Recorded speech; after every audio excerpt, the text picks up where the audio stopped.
Hey, where's Michael Annette? He's not running no more. No, he's gone. Mike Harmon killed his career. Yeah. Hey, I remember one time, real quick, I guess, now you don't have to put this in there, but we went to Bowman Gray one night with Michael Annette. We all rode up there in Fast Phil's limousine, and this guy named Crusher, I don't know if you know Crusher there at Dillner. He's like, he asked Michael Annette point blank, he said, have you ever been on the other side of the fence? And he didn't even know who he was talking to. That's awesome. That's awesome. I mean, the story, if it begins with we went in Fast Phil's limousine, that's all you need to know. Yeah, that might need to stay in the podcast. Yeah. Well, yeah, certainly. I mean, it was our fault. We made a mistake. Spotter said it was clear. It wasn't clear, and, I didn't want to tear my car up, tear his car up either. I respect everybody, and I demand respect. And, I apologized to the guy when he came over the car, explained to him what happened, and then he took it to another level when he started calling me an idiot and whatever else. And I don't appreciate that. I'm not going to take it. I told him how I felt. I called him out. He didn't show. And so, I'm good with it if he's good with it, but I'm not going to be disrespected by no means. Yeah, I guess I had a dinner date at Applebee's last night that I didn't find out until it was too late. It's a shame. I love their riblets and boneless wings, but... All right, folks, welcome back to Meet Me at Applebee's, your number one unrefined motorsports podcast. It is Brian here once again with Rob and Ashley, and this week we've got not one but two guests. Returning to the show is our good friend Kyle Armstrong, and joining us for the first time, and yet another guest that's potentially risking their career, Flow Racing's Matthew Dillner. Folks, how we doing this week? It's over. That's why he's here looking for a job. I'm doing really good, man. I'm a little tired from Ohio, hanging out with everybody but True Love. And I wish True Love was there. But how you doing, True Love? I know you went to the racetrack too. Yeah, I wish I was there too because I almost died of a heat stroke down in Atlanta. So. Well, and you actually got a win, so. Yeah, it's really cool. Double the fun. Well, the four of us, we all just about froze our asses off at Eldora. What do you say, boys? Come on, dude. You're a northerner. It wasn't freaking cold. Come on. It was pretty good. I had my Carhartt on. I felt nice. My legs were cold. I didn't put my thermals on like I meant to, and I was chilly. But it was like 80 the day before, and so it was a bit of a contrast. Like it takes some time to get used to these fall temperatures. So myself being a northerner as well, like you think I'd be used to it, but nope, it was definitely chilly at the end of that race. Yeah.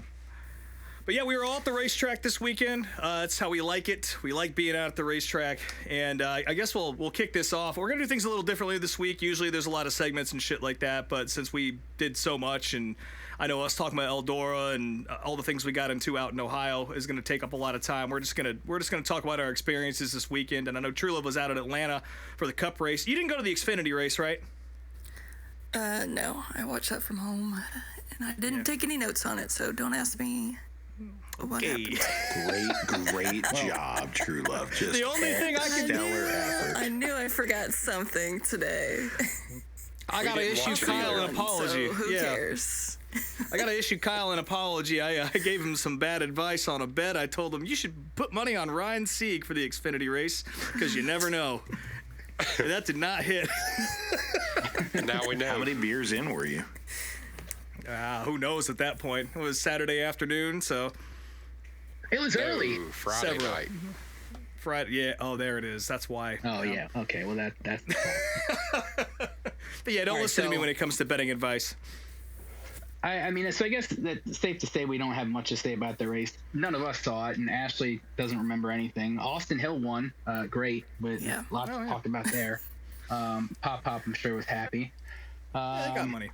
I got some money out of it. I don't know. But you did go to the track on Sunday, though, so tell us about that experience. Yep, I went on Sunday. Me and my brother Cody went. When we left the house, it was cold. I was like, oh, great, this is going to be the perfect race day. And boy, was I wrong. Yeah, so we were trying to get there by noon. to see Bubba at the fan stage, but we were running a little late.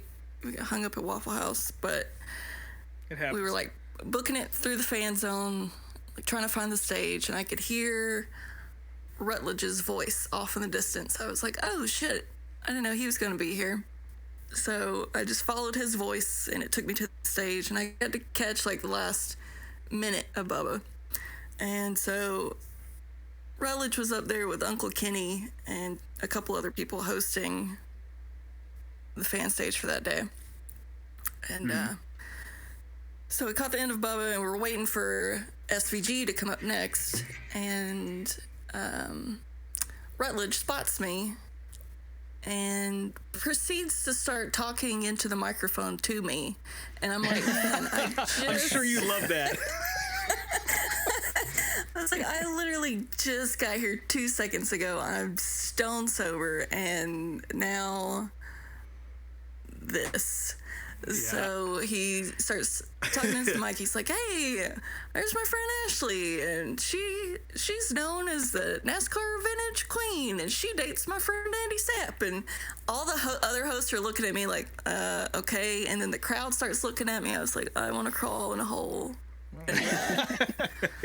Yeah, if there's anything I know that you love, it's just direct attention in front of 1,000 people, you know. Yep. But luckily SVG came up, and then they proceeded to ask him every single stereotypical New Zealand question that you can think of. What is a stereotypical New Zealand question? It was a lot of like Vegemite and rugby and like bad accent impersonations. But the real kicker, SVG seemed kind of nervous up there in front of everyone. But then Uncle Kenny starts in. He asked SVG, he goes, so, you know, you got rugby and all that, but here in America we have baseball. And when there's a baseball game, we sing the song, root, root, root for your home team. But in New Zealand, the word root has a different meaning. Do you care Yes, to it tell does. everyone what the word root means? It doesn't And belong SVG on was that like- stage. Yeah, SVG's like, nah, there's kids here. So they tried to like What does it move. mean? Well, hold Brown on. chicken, brown They tried to cow. like move on from it, and they start talking about something else, and then Uncle Kenny interjects, and he's like, "It means you're a wiener."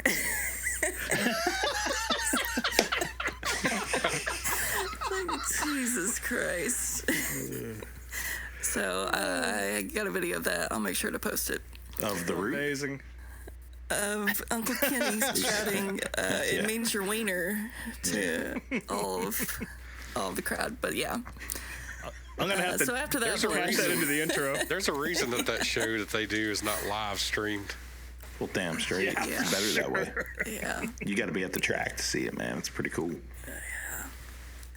So then after SVG, they made SVG kick some rugby balls into the crowd. I think he hit someone in the head, but Unhinged. it was very unhinged. And then Blaney came up after that, and he's a natural up there, so that was a little better. But so yeah, that was my only fan zone experience. We just kind of walked around, didn't get any zen. Sorry, guys.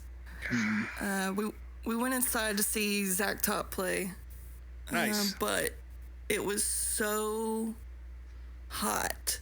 Like we stood there for like one song, and then they had to stop the show because someone in the crowd had passed out from heat exhaustion. So I don't know. They started the race at like the hottest part of the day, and Atlanta is built to where the sun is facing you the entire time, so you're just sitting. I felt like I was like sitting under a heating lamp at a gas station for 4 hours. A little piece of fried chicken. Roller dogs. That was me. That was me for sure. It was one of Did the you- top 3 hottest races I've ever been to. Well, let me ask you, after that experience, are you ready to smarten up and get Crocs and cargo shorts like the rest of the dogs? No.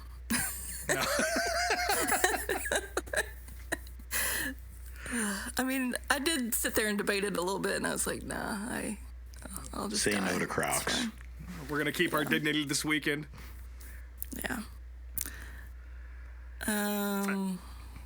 How's the race? The race, also not that great. I've been It a wasn't big as fan exciting as last year.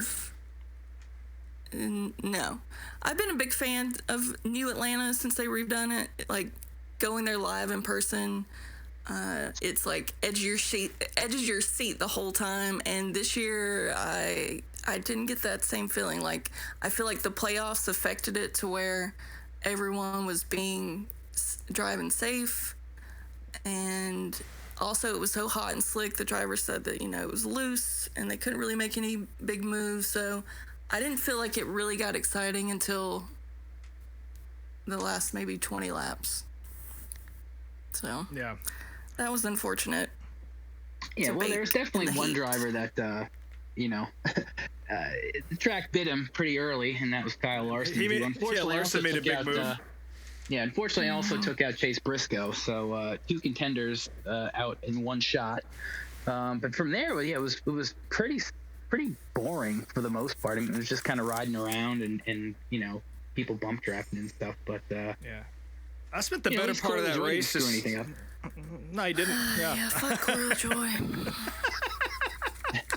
We spent Oh, wait, he the did better. screw something. I forgot about that. He did. I forgot. What happened?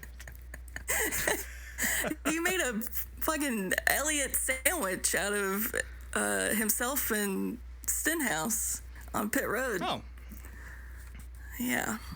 is that what that text was about when Brian was like, "Did you like that?" Yep, that's what that Nice. was.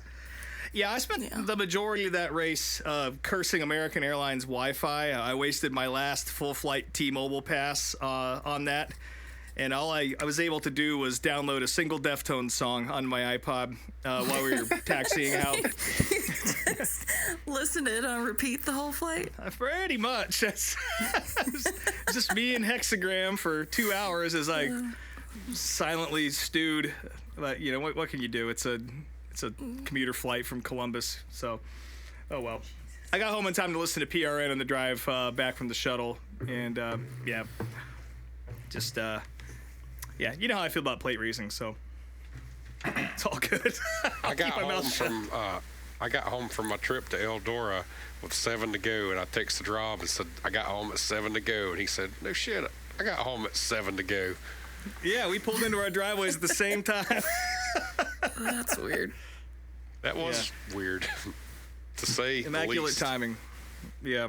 Yeah. Well, it turned out to be like 10 or 11 to go with the last green-white checker there anyway, so. As it does, yeah.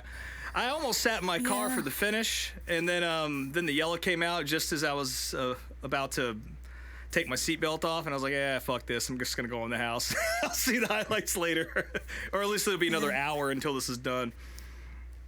My Joe brother's Logano a big locked in. Suarez fan. Yeah. Oh. So we were pulling for him, and it was looking pretty good for him until 11 to go. That Walmart sign fell down and brought out the Wait, caution. what? You didn't see this? No. Yeah. So you know talk how to me, please. Atlanta has those like overhang, kind of like a road course would or a Formula One race would. They have yeah. those like overhanging banners. Well, there was one fell off. It just got sucked my off of God. the board.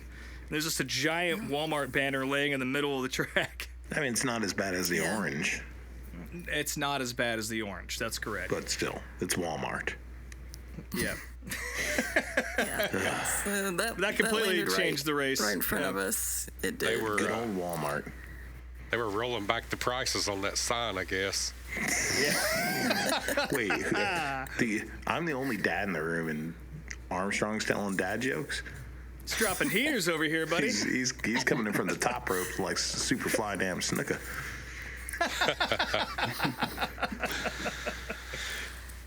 Oh, I didn't see that part. I think that was whenever I was just about to get home from the long journey. Yeah, it was 11 to go, so it was 4 laps before you got there. But One funny yeah, they thing fell about down right in that front of was, us. yeah, It might have saved you PRN. from a Ty Gibbs win.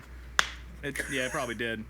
PRN never said the PRN's sponsor of who it was. No, or they said that anything. it landed on the track and they couldn't read what it said, or it was face down, and they said that's a shame for whoever's sponsor that was.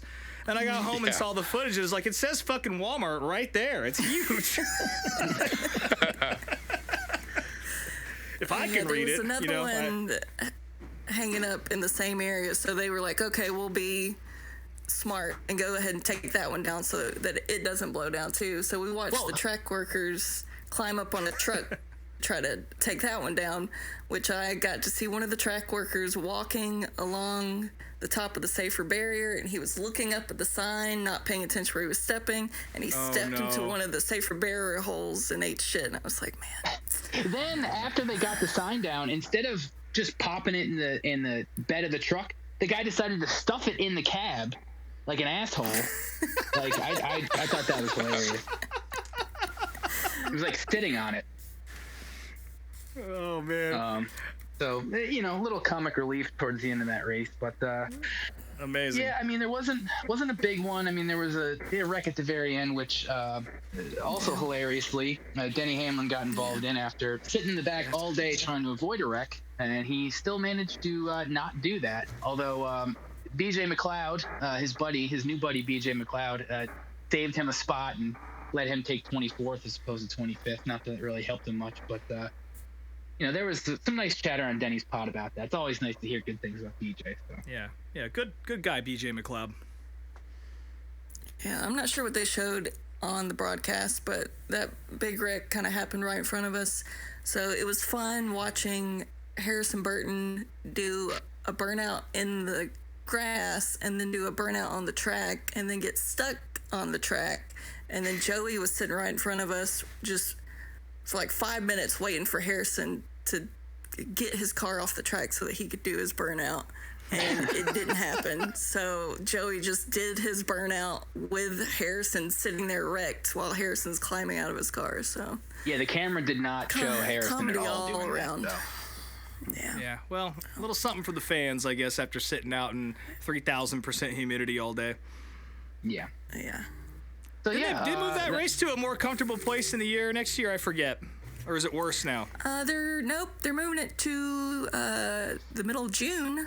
They're going to make it a night race, but that's not going to make it'll help a little bit. Sweat your ass off at night. Last year the night races, you're there all day. I mean, let's just get real. You're all there all day. The sun doesn't set until like 8, 9 o'clock. It's murder. Yeah. Yeah. I'll order you a pair of Crocs or Hey Dudes or something for the next time you go out. We'll get you those Chase Elliott Hey Dudes that came out for your birthday or some shit. Little pins that go in it. Yeah. Yeah, well, That'll save me. It's kind of like TGI New Fridays footwear. waitresses, you know, with flair. The pieces of now flair, it's like yeah. dumb foot flair. Well, any other fun notes from the race, Ashley? I know there's no cool food there since I've been there now. Nothing to talk about there. No, we brought our own food for that. I will say that. So we didn't sit in our seats. I waited. We bought the cheap seats, but right at like driver intros, I got on Ticketmaster, found a whole row of expensive empty seats, and we just went and sat in those seats. Since Did you go say hi to Rick one else Naft? bought You them. should have done that. well, if you had told me where he was sitting, I would have tracked him down. I could. but He was I was sitting not like going to go right on a at scavenger hunt in that heat for Rick the Naft. video. The video showed he was sitting like right at the entrance of pit row. So I figured that would have okay. been enough of a clue. But Well, I missed that part. But Rick was a very nice guy when I met him, so I would have been happy to see. I know we've talked a lot recently about people standing on the restarts, which the people in front of me would stand for the restarts, but they would sit down like immediately. But there was one lady who was below us a little bit and to the right. She stood the entire race. No joke. Oh, what? She never sat Straight to jail. No. once. Yeah, her and her husband, he sat down, but you could see both of their entire backs, and they both had both of their entire backs were covered in home kitchen tattoos. No. That sounds about right. Not the kind of people Yeah, you want to they ask were them to sit down. No, absolutely not. So we had the there was exact that. opposite. We had the exact opposite experience at Eldora. They were telling everybody to sit down for the kids. So I don't think anybody was really standing until maybe the very end. That was about it. Yeah. I just about Yeah, I think demolished everyone my chair stood setup. up the last 5 laps. Yeah.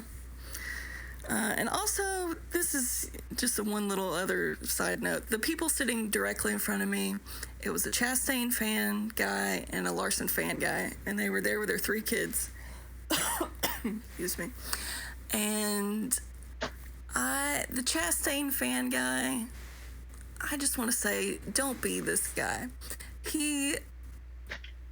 I watched him put his 7-year-old son up on his shoulders in the grandstands, and the kid hated it. He starts crying. He was so scared up there, and the dad was trying to get him to take a picture, and he's trying to smile through the tears, miserable. And he puts him back down on the ground eventually, and the kid's still crying because he's still traumatized from that experience. And so the dad proceeds to start screaming in his face. I was like, okay, fuck you. And then later, how they on the replay screens, they'll have scan this QR code and send in your selfies. Well, yeah. They were showing fans in the crowd, and this little girl pops up on the screen, and she's wearing a Denny Hamlin shirt. And then that same guy proceeds to start booing this child on the screen. I was like, I respect that. It's okay to boo children. That's so hard. He went hard. So much toxicity. He's like, house. oh my God, look at that 5-year-old. What an idiot. You're so 5. So that was my in-race entertainment. But that's about it for me. That heat just really fun. took it out. Yeah. Yeah. But I'll be at Bristol next weekend. I'll have better stories from that. Yeah. Well, Cool. you guys Well, want to jump into the Eldora talk here? Or do you got any more, anything you want to bring up before we move into our weekend here? Yeah, before we get into Eldora, let's just talk about the 2 big news items from the last week. The easy one to talk about is the announcement we all kind of expected to hear was that Larson is going to be doing the double again next year. I think everybody's 2-year excited contract, about that. I'm very excited about that. So that should be good. But the other real big story would be the charter agreement stuff. NASCAR.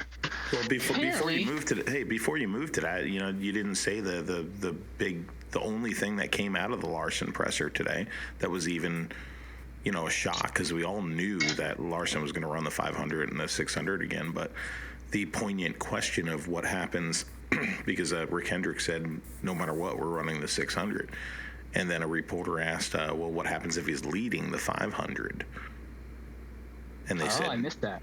Yeah, they said, what happens if he's leading the 500? And they said, well, he's getting out of the car and running the 600, going to the 600. So that was kind of the only real newsworthy item of the day, that they would have Tony Kanaan in the car. But, hopefully it doesn't get to that. It's so rare that would happen. But, it's obviously you have to plan for everything. But sorry to interrupt you there, but I was like, man, before we move on to that, we got to talk about that, because I didn't hear the presser. that I was at the presser, and it was pretty, pretty ordinary. Besides that, maybe that was Rick's just way of making sure things run smoothly after what happened this past May. Yeah, just kicking that can down the road. Phelps was in the room. That was probably the right answer to give. Did Rick Hendrick wink Bowles when he said there. it? I don't know, man. I didn't see any winks, but Doug Bowles was there too. I mean, it was heavily attended, man. Little baby goat, going back to Indy. It's going to be awesome. It is going to be awesome.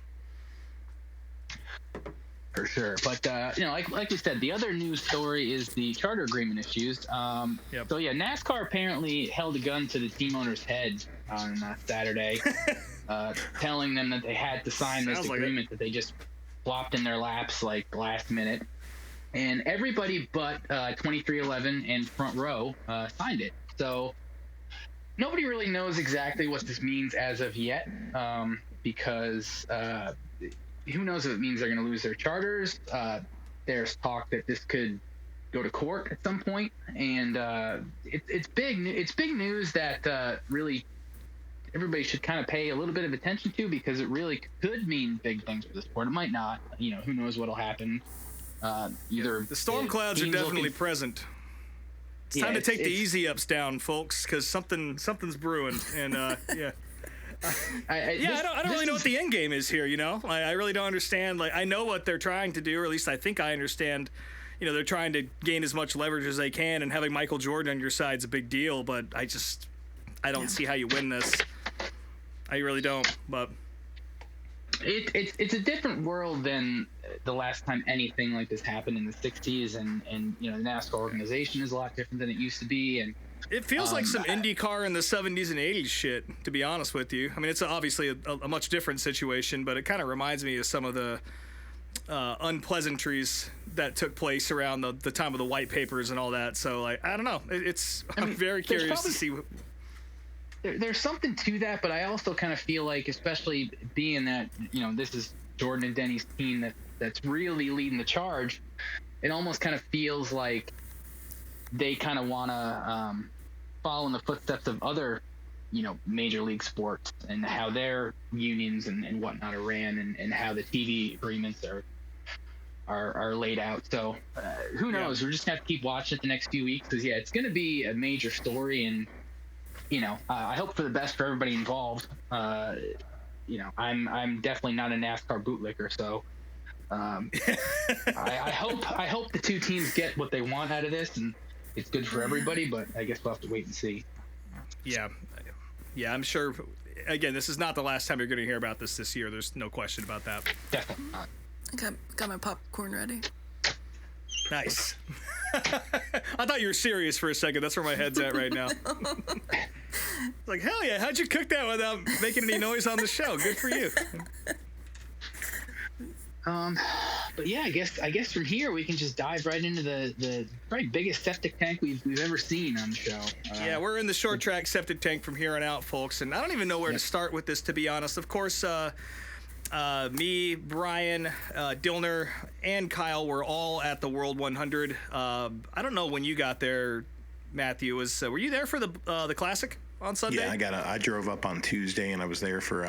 No, I wasn't there for the Earl Baltus Classic. No, but I did drive up on Tuesday. I was there for Flow Racing Night in America on Wednesday. Yeah. So let me ask you this before we get into the event itself. Like, what is the routine for you when you show up? Like, I know you're there 2 days early. I know there's a lot of work to do. What does a typical day of setup entail? Are you just there's a lot of meetings? Like, what's going on? Like when you show up with the team? For me particularly, or for Flow, because the Flow with the broadcast and all that's totally separate. So those guys got there for you in particular. Yeah, for me in particular, I'm just I do a lot of my prep going into it. So this one was content coverage and a little bit of a film shoot. So nothing crazy, just prep, and probably about half the 9-hour trip was on phone prepping for it, and then get up there and just go to work, man. So keep it simple, stupid. Nice. Now, Kyle, I know you got there on Tuesday night, right, or Wednesday? Wednesday morning. We left Charlotte about 7 o'clock on Tuesday. Drove halfway to about Nitro, West Virginia, at the casino. Which is a great town name. Yeah, right there north of Charleston, and Cross Lanes, West Virginia, the home of Tim Dome and Zach Dome and all them. Well, they got a casino there, and they've got a great. I'm going to give out my secret here to everybody listening. It's a great place to park overnight and camp. We had our camper, and when you get there, then you're only about 3.5 hours away from Eldora the next morning, so it makes it easy to get that far. And, was that just because of Bloomquist? Did you do that just because of Bloomquist? Go to the casino, stop halfway. Yeah. It's perfect. I mean, great it's job. Appropriate. That is so appropriate. You are the best. Lo and behold, the great Kevin Rumley was my neighbor there, and he had his motor coach parked there, and I knew they were there. So as soon as I got there, I knocked on his door and went in, and he was sitting there at the kitchen table in his camper counting his money he'd won at the casino earlier in the evening. And I sat in there and hung out with him for 30 minutes, chomping at the bit, like, man, I'm ready to go in this casino and see what I can do. And I didn't do as good as that, but anyway. Yeah, then the next morning we went on over to Eldora and filled her. I mean, I don't want to get into all the details, but anyway, yeah, we had a good time and on Wednesday, and I was kind of just anticipating Rob showing up on Thursday.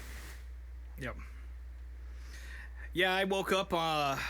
Actually, I was nice to myself for once. Usually, when I fly out of Boston, it requires like a 6 a.m. flight, and I live about an hour away from Boston. The parking at that airport is a fucking nightmare. It's expensive, and you're not even guaranteed to get a spot. So what I do is I go, I've told this on the show before, but I go to the Logan Express in Framingham. It takes about 45 minutes to get there, and it's another probably 45 minutes to get in. So there's already about 2 hours of lead time into that. So usually I'm waking up at like 2:30 in the morning to get ready and haul out. This time I booked myself an 11 o'clock flight, like someone who actually cares and loves himself. And I look at traffic as I'm kind of like stirring up in the morning. You know, it's about 8 o'clock, and traffic on the Pike is about 2.5 hours to Framingham. And I'm just like, shit, I got to go right now. And I checked the other routes, and they're all backed up. And I was like, fuck, there's no way I'm going to make this. I might miss this flight. And so I hop in the car, and I just sit there, and like a typical New Englander, I just angrily just stewed and sweat. Probably hotter than you were at True Love in Atlanta. Did you use the shoulder? No, I didn't use it. I thought about it. Desperation. I thought about it. But fortunately, the good Lord was looking out for me, and the traffic lifted just in time for me to get to the shuttle and make it to the airport in time. And I had enough time to spend $15 on a Sam Adams, which is tradition, you know. The airport beer is one of my favorite beers, so you got to do it. Got on the flight, picked up my rental car, hauled out to Eldora, and I met up with Kyle probably about 2:30, 3, 4, something like that. I can't remember what time it was, but set up camp and... I mean, I cracked a beer and got ready for the night, and we went in for the show. I set up the camp about 24 hours before you got there. I didn't. To be clear, I didn't do shit. Rolled out the red carpet, man. Rolled out the red carpet. I rolled the red carpet out. Yeah, Kyle really did, man. To come in there and be a celebrity, you know. Yeah, I kissed babies and shit, but yeah, we got there and met the neighbors, and we hopped on a golf cart, and we had some shots with Scott Bloomquist. I forget how far away that was, but somebody had set up a little like Halloween skeleton with a long wig on it, and they had some crown out there for people to just take shots out of. So we got our picture made with this effigy of Scott, and that was funny. And those folks were nice. And let me tell you, the thing about Eldora... Hold on a second. It sounds really wrong, but let's just be real. Looking at the picture, Scott would have thought it was cool. He would have rocked up there and drank some crown with them. Absolutely. Oh, wholeheartedly. Yeah, but that's the thing about Eldora, and like, I mean, the short track community is already nice as hell. You know, everyone kind of looks out for each other, but Eldora is just a different vibe altogether. It's definitely a party track. It's not. I don't think it's as wild. At least in the years I've gone, it's not as wild as some places I've been. But everyone is just so kind and open, especially in the racetrack. Everybody there is your friend. It seems like, at least in my experience, anyway. And of course, it helps to roll in with Kyle, who knows everybody in that world and. You know, you've been going for, I mean, what's your 10th year, Kyle, going to the world? Yeah, I think that was my 10th year consecutive going to the world. So it's always been a good time, and I got to meet a lot of people that way, and I've said this before too. I mean, not on this show, I guess, but it's half the fun of going there is just the people, and the race is a bonus. So absolutely, it's a big pilgrimage. You know, everybody comes from all over to that one place, and there's really nothing like it. And there was definitely Rob, obviously the vibe was. Oh, sorry, go ahead. I was just going to ask if you having to rush out of your house to beat traffic, is that the reason you showed up in the hat that you chose that morning? Yes, I did. Yeah. So and, how long was it until you went hat shopping? It was immediate. I went straight to the merch hall. Am I missing something? So I rolled he's up. getting ready to tell you. So I thank you for reminding me, because again I'm gonna miss so many details from this weekend, but this is a good one. I have this hat I always wear to the dirt track. My dad's high school buddy was a crop duster pilot out in the middle of, bumfuck Arkansas, right? And he made hats. The Tuckerman Flying Service, it says on the hat. It's this nice little camo hat. I'm like moving my hands around in the shape of a hat right now, which you guys can't see because this is audio only, but man, you're missing the details Noggin here. boss. Exactly, yeah. Oh, I saw it. And so it says Tuckerman Flying Service. It's got a phone number with no area code on it, and right in the center of that thing is a little yellow Piper Cub, a little yellow plane, just right in the center. And I didn't think about that at all. I just grabbed my dirt track hat and ran out the door. And as we do in the year 2024, you take pictures of yourself drinking beers. I'm sitting at the bar and I send a little beer selfie over to my buddy Josh Davis, and he goes, "You're not really wearing that hat up in there, are you?" And I was like, "Oh, fuck." To steal a line from Scott Bloomquist. Oh, fuck. Wait, can we do it? Yeah. One, two, fuck. Yeah. So, yeah, then I sent the photo to you guys, and it's like, yeah, I got to get straight to the merch hauler, which fortunately, Nick Hoffman's family was selling some of Ricky Stenhouse's Slide Job Ranch hats, and those are pretty cool, so I picked one of those up and saved myself the trouble. I was not trying to disrespect Scott Bloomquist on property, but yeah, that got sorted out, so all is good. Good. What I don't even know dude. What else? Yeah. What a mess. I'm so glad I didn't see you the first 24 hours. You hairy disaster. Yeah, it was not good, but it's all good. We fixed it, and that's the thing about life is you make problems for yourself, and you damn well fix them, and that's what we did. So, what else happened in the afternoon, Kyle? I mean, we just kind of wandered around and politicked and hung out with folks and got to the races. I don't think there was any other crazy details that went down, right? No, not much. I mean, we went to the race that night and saw Ryan Gustin win, and we saw Hudson O'Neal win, and then we pretty much beeline to the concert, and they were kicking off about the time we got there, and it was the Dukes of Country. And oh, yeah. Man, let me tell you, you were down talking them a little bit on this podcast last week, but I think that they exceeded your expectations and mine. Well, judging by the condition of my voice, still, yes, they did. Every song they played was a banger. Kyle got to watch me cut a rug to Man, I Feel Like a Woman. That's something that happened. I lost my voice during Trouble by Travis Tritt. That was the one that really shredded my vocal cords and turned me into a truck stop waitress. There was video I lost of the it, video yeah. of that. I had a good video of that, and my phone just died right in the middle of that. Man, it was going to be an all-timer. And yeah, but you should see these fuckers, man. T-R-O-U-B-L-E, like I'm still hurting from singing that. Yeah. They were killer. Even though they, and I've talked about how much I don't like Lee Greenwood on this show, and how much I hate having to take my hat off for that fucking God Bless the USA song. Like, it's not the national anthem. People don't seem to recognize that. I'll stand up every day for the anthem and take my hat off and pay my respects, but I'm so tired of having to do it for songs that aren't the anthem, and that's one of them. But I'll tell you what, I sang my ass off to that one too, because why not? Yeah. Yes, you did. But man, explain this band to the people, Kyle, because yeah, they're playing country covers, but there's more to it than that. Were there wigs involved, like you said? Oh yeah. Earlier in the afternoon, I was walking around perusing the concourse there, and I got a text on my phone from Sasha with SRI, and she says, "Hey, where are you at? I need you to help me hang this banner." So the band was on stage sound checking, and I'm like, "Well, we can't do it while they're sound checking." "Oh yeah, we can. We got to do it." So we're up there tripping over wires and kicking their guitar cases out of the way and all this, and I'm reaching up there trying to hang this banner behind the stage, and so yeah, we did that, but those guys were sound checking. Well, whenever they got done sound checking, we finally got done hanging the banner, and actually Bo Duke was a little taller than me, the guy that was not dressed up yet like Bo Duke. He was helping me out, hanging that thing. Well, then we went out there to the front of the stage, and this is what my point of the story is.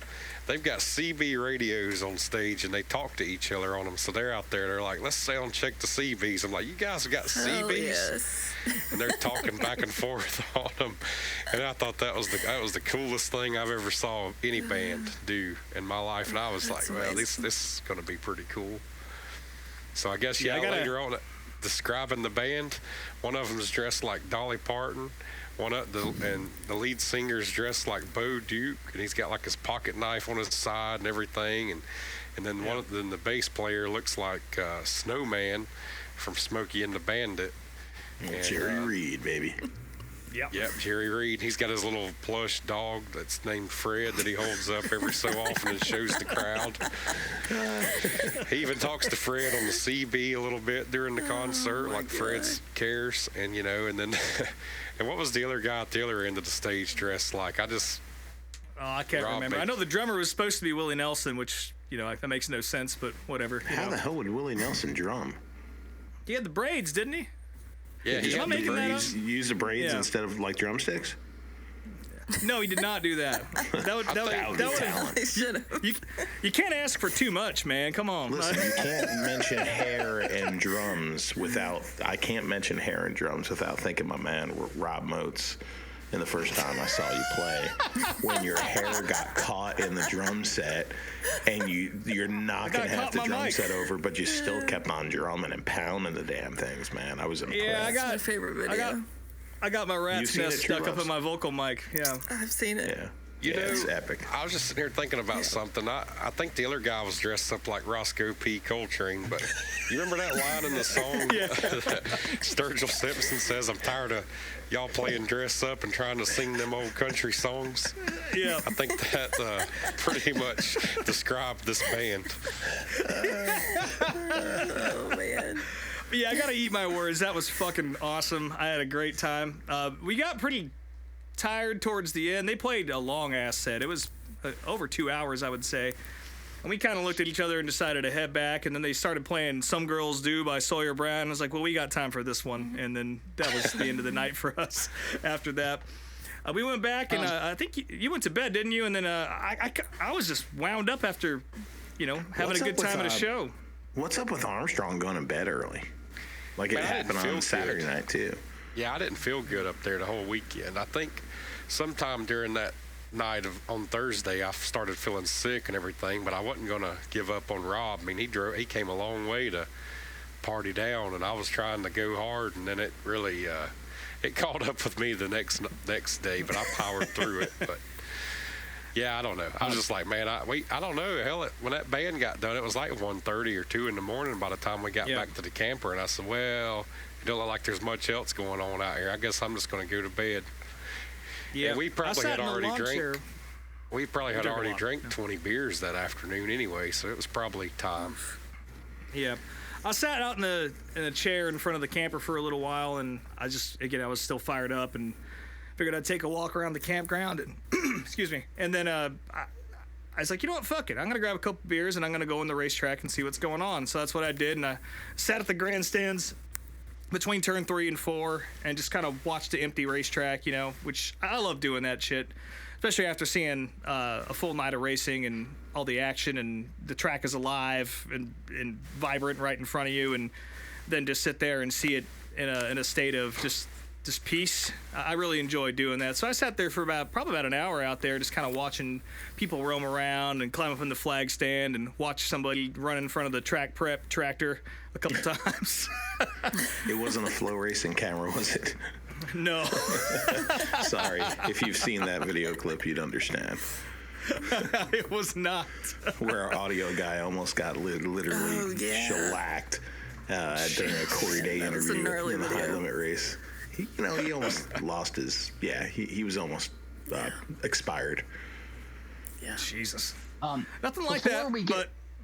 Before we get into Friday, I'll just say that I did watch the racing Thursday, and it really got me amped up for Saturday. Just because we talked about it before the show started, how last year's World wasn't really the most exciting race, and Same thing with the Dream also this year, but Thursday night, I mean, I watched Friday also, but Thursday's racing was really good, and it got me pumped. And also, I think it made a little bit of a Augustin fan of me, just because I liked he seemed like a good guy, and also liked his nickname. A lot of interesting nicknames.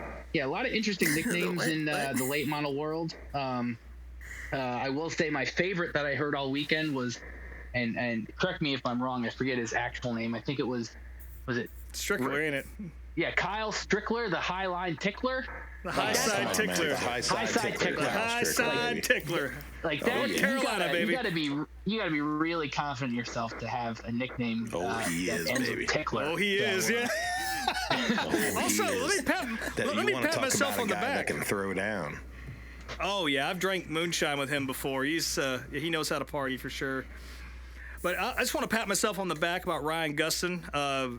He did win I think it was the feature one on Thursday. Yeah, and I told y'all he was going to do good. He didn't win the show, and we'll get to that later. But I just want to pat myself on the back. I told y'all should have picked him up in dirt draft, fuckers. But yeah, that was pretty much. On my way back to from the grandstands after having my little walk at night. There's a big crowd kind of standing by the pit pass shed. And I heard a really familiar voice, like kind of ragging on somebody, and then everyone started laughing, and I was like, I know that voice. And I look over, and it's fucking Tony Stewart just standing there like 3 a.m, holding court. His hair is all slicked back and perfect, like he hadn't been there all day. It was crazy, but he was there the whole weekend. But yeah, it was just crazy. And that's one of my favorite things about walking around the pits and shit like that, is just getting to see these people that, Tony was a hero of mine, or is a hero of mine, and just to kind of see him in there. And I'm never going to go up and say what's up. I don't want to bother him. He's definitely got some shit going on over there. But, like, it was cool to be like, oh, hell, that's Tony Stewart right there. Oh, my God. And I was like, that's enough for me tonight. And I stumbled back. And by that time, it was way too late for me to climb up in the camper. So I slept in the truck for the first 3 nights. A mistake that I kept making over and over again. Yeah. Why'd you do that? I'm not very smart, man. I just knew I'd make a bunch of noise, and yeah. I mean, and aren't you there to sleep? Yeah, but hey, I got a what was it, a 4Runner from Budget, and that thing is pretty cozy. I got to be honest with you, it ain't too bad. I woke up the next morning and I looked and I said, man, where's Rob? Did he not make it last night? He's passed away in turn 2 right there, laying on the curb. I think he survived got night killed by one. Killed by the tractor. No, I survived. He fell asleep in the love tunnel. And then we go out of the camper and he's out there just roaming around, pacing back and forth. Like, oh, there he is. Actually, I should say, since we just referenced it, you guys may not have like this incredible contingent of World 100 or Eldora Speedway fans, I should probably preface what the love tunnel is, so they don't think something different. The love tunnel is the tunnel that crosses underneath the backstretch. Yes. So there you go. I'm sure many sins have been committed down in there at one time or another.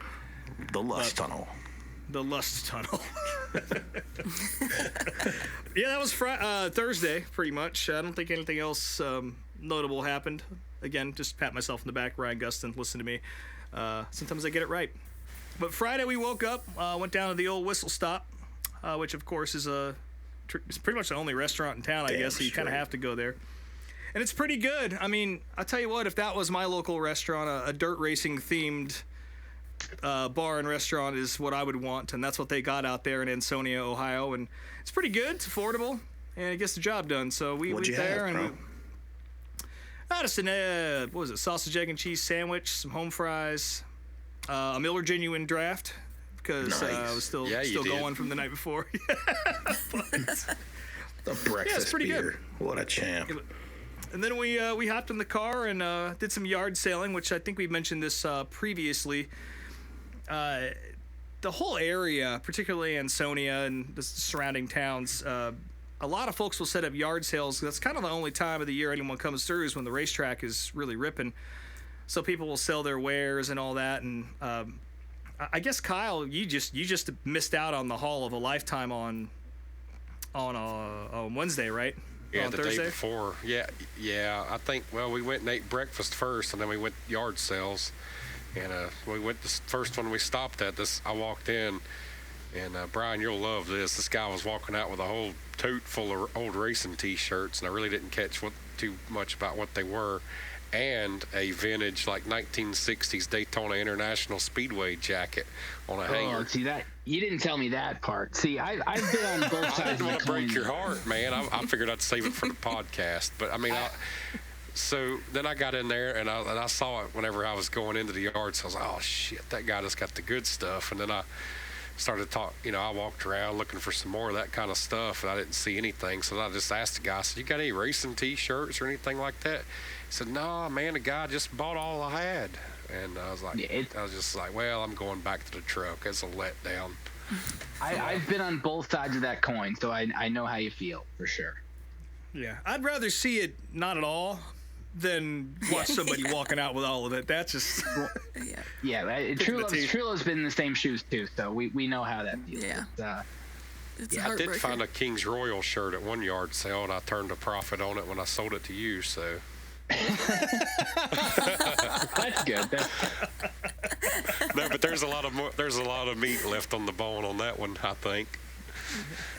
Yeah, you picked up a deck of cards of country music stars from the 80s, right?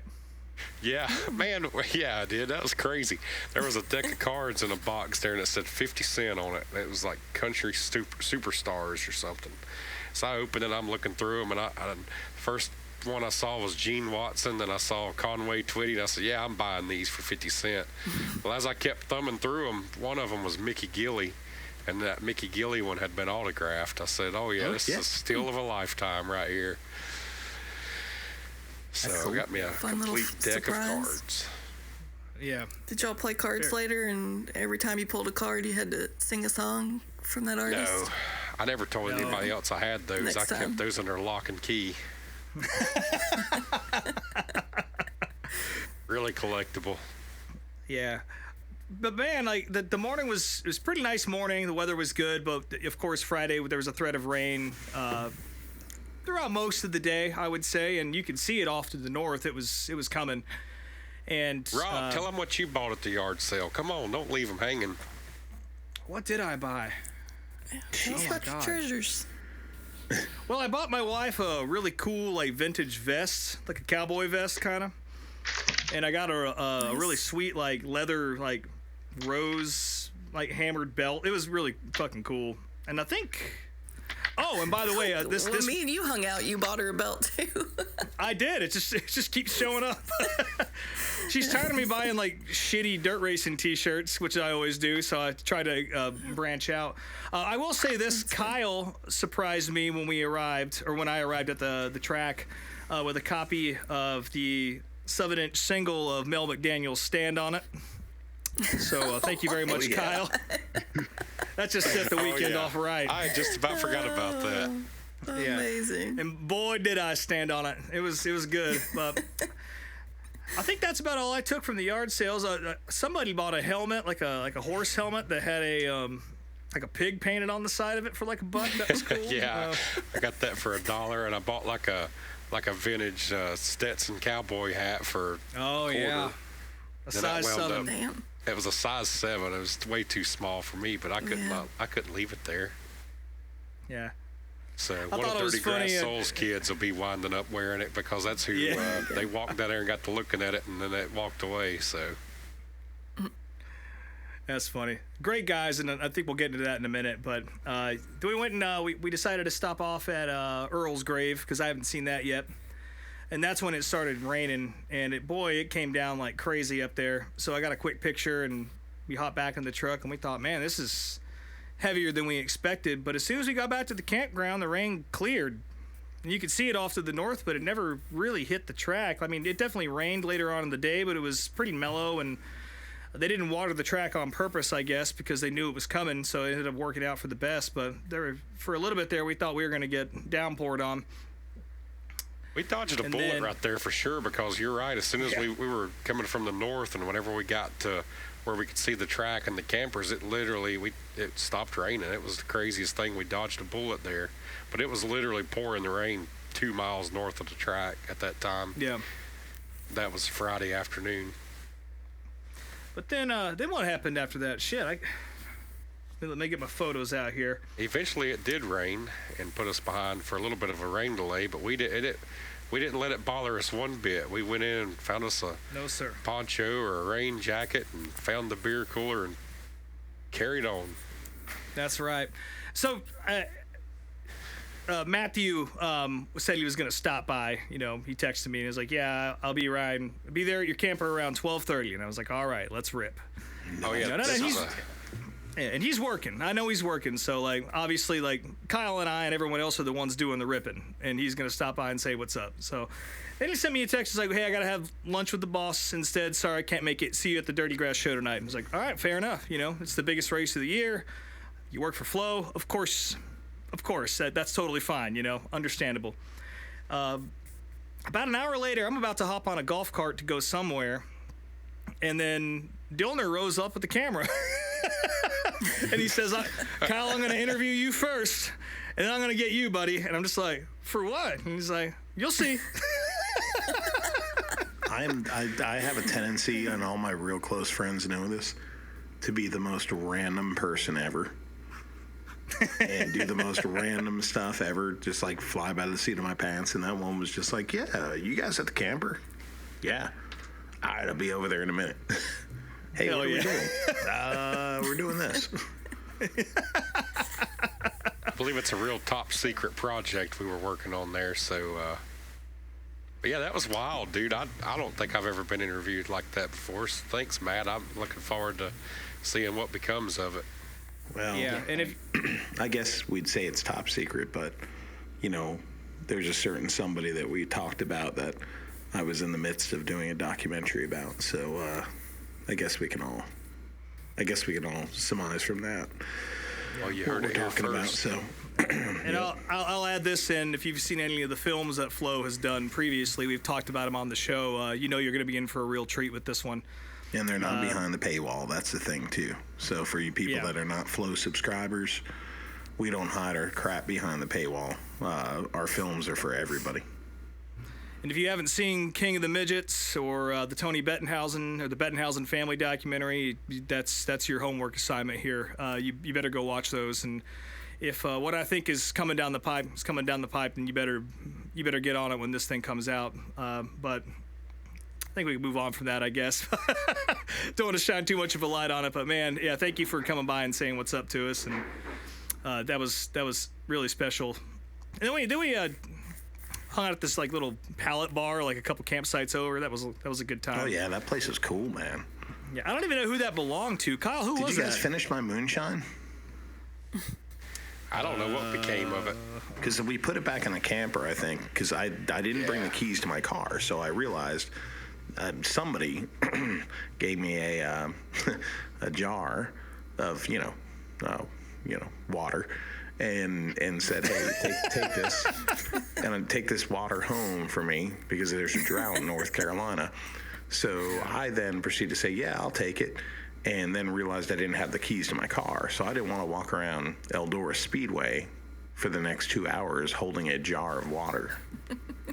So there you go. Yeah, or sweet tea, whatever, Yeah, I think it looked more like sweet tea.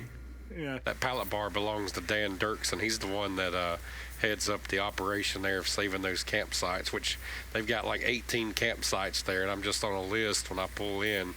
He usually shows up as soon as I get there with his hand out, wanting to get paid for it. So usually we do hang out a lot at that pallet bar when we're there, but this particular trip we didn't wind up sitting up there much, but I thought it made for a good spot to hang out. Yeah, for sure. It was awesome. It was rad. Really nice afternoon hanging out there and sharing stories, and yeah, it's good stuff. What about those two guys that came walking up with microphones and headphones on? It was like, that caught me off guard. They didn't know what I swear they were just talking to each other. They weren't really on a radio show. They just had headsets and fake mics, and they're just walking around. That was hilarious. Yeah, we're sitting at the pallet bar there, you know, a whole bunch of us in a U shape around it, and we look up and there's these two guys walking up with these little microphones that are talking to each other. And it's very clearly a shoot happening here. You know, there's a camera. There's literally Matthew fucking Dillner standing right there in a flow hat. You know, like something. If it's obvious something's happening, and these guys just kind of walk over and breathe. Did they interview anybody, or they just kind of stand there and talk? No, they just stood there and took to each other. Yeah, and talked to each other. And I tried to like interact with them, and they were like super awkward and just like left. They were talking on the radio station, talking about what they're seeing here today at this event, and they're like, we're at this camper, and there's pallets, and there's this giant like bearded ginger, and then there's this ogre with a red flow hat on, and this really hairy guy, and they're all drinking and talking. And they're passing around a jar of sweet tea, a really big jar of sweet tea from Bojangles.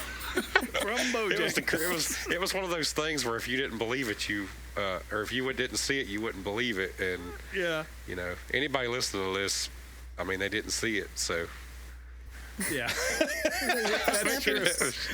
And they wouldn't anyway because it's a non-video podcast. But yeah, it's right. That was something else. Yeah, I don't know what those guys are doing. I hope they made it back to where they came from. But yeah, at least they got each other. Buddy system.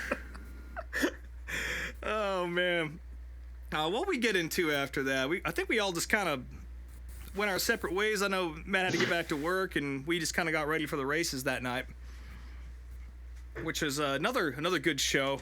Was there anything worth? Oh yeah, our neighbor. I know what happened. Somebody had this kid. Yeah. Somebody had a little bit too much to drink and passed out before hot laps were done. It wasn't me. Who? Yeah, so I don't know who this kid a random kid who was kind of sitting with our group. I don't know if he belonged or not, but he was there. And by Saturday it didn't seem like he belonged, but we'll get into that. He didn't belong anymore, that's for sure. Yeah. We'll get into that. We'll save that for But I look over, and this kid's completely passed out. And I'm like, oh, shit, it's like 6 o'clock. And he's just gone. It's the sun's still up. It's hot laps, right? And even though the race was delayed an hour, it's still hot laps, right? Like it's the first event of the night, and you've already passed out. And so we kind of get back to our, hanging and whatever. And I look over, and then what somebody described as the most stereotypical looking Tyler Carpenter fan you've ever seen, which I'm pretty sure he's in that Gordy Gundaker Tyler Carpenter documentary that Flo did. Like, he's that blonde dude with the beard who was walking around with Tyler at the beginning of it. I watched this last night, and I was like, I fucking know that guy. That's the guy that tied this dude up. He walks up with, like, some red, like, keep out tape. It's like caution tape, but it's red. And he just starts saw the video of this kid. Yeah, just starts wrapping this kid up. Just wrapping him up. And then puts a cigarette in his mouth. Yeah, sticks a cigarette in his mouth. And by the grace of God, that thing just stuck right in there, and that's how we knew the kid was still alive, because he kept kind of breathing, and it would, like, the cigarette would quiver, And yeah, he was passed out for a good while. And then after hot laps, Kyle and I decided to head down to the infield, and I won't say where I got it from. Yeah, we found a photo vest. Yeah, a Eldora credentialed photo vest just appeared in my hands. And so I had some gear on me. I had a little gimbal and all that. And I figured, well, fuck it. I'll actually take some footage, and you'll see some of that on the Instagram post when we put it up. But I got up in the turn 4 tower for a second and just got completely rocked by having late models go under you. It's fucking unbelievable. I walked into the media center, and Dillner was standing there, and he just kind of looks up and gives me this look like, what the fuck are you doing? Like, what the hell are you doing, dude? I just got this photo vest and a backpack, I'm like, do I talk to him? I know him, but...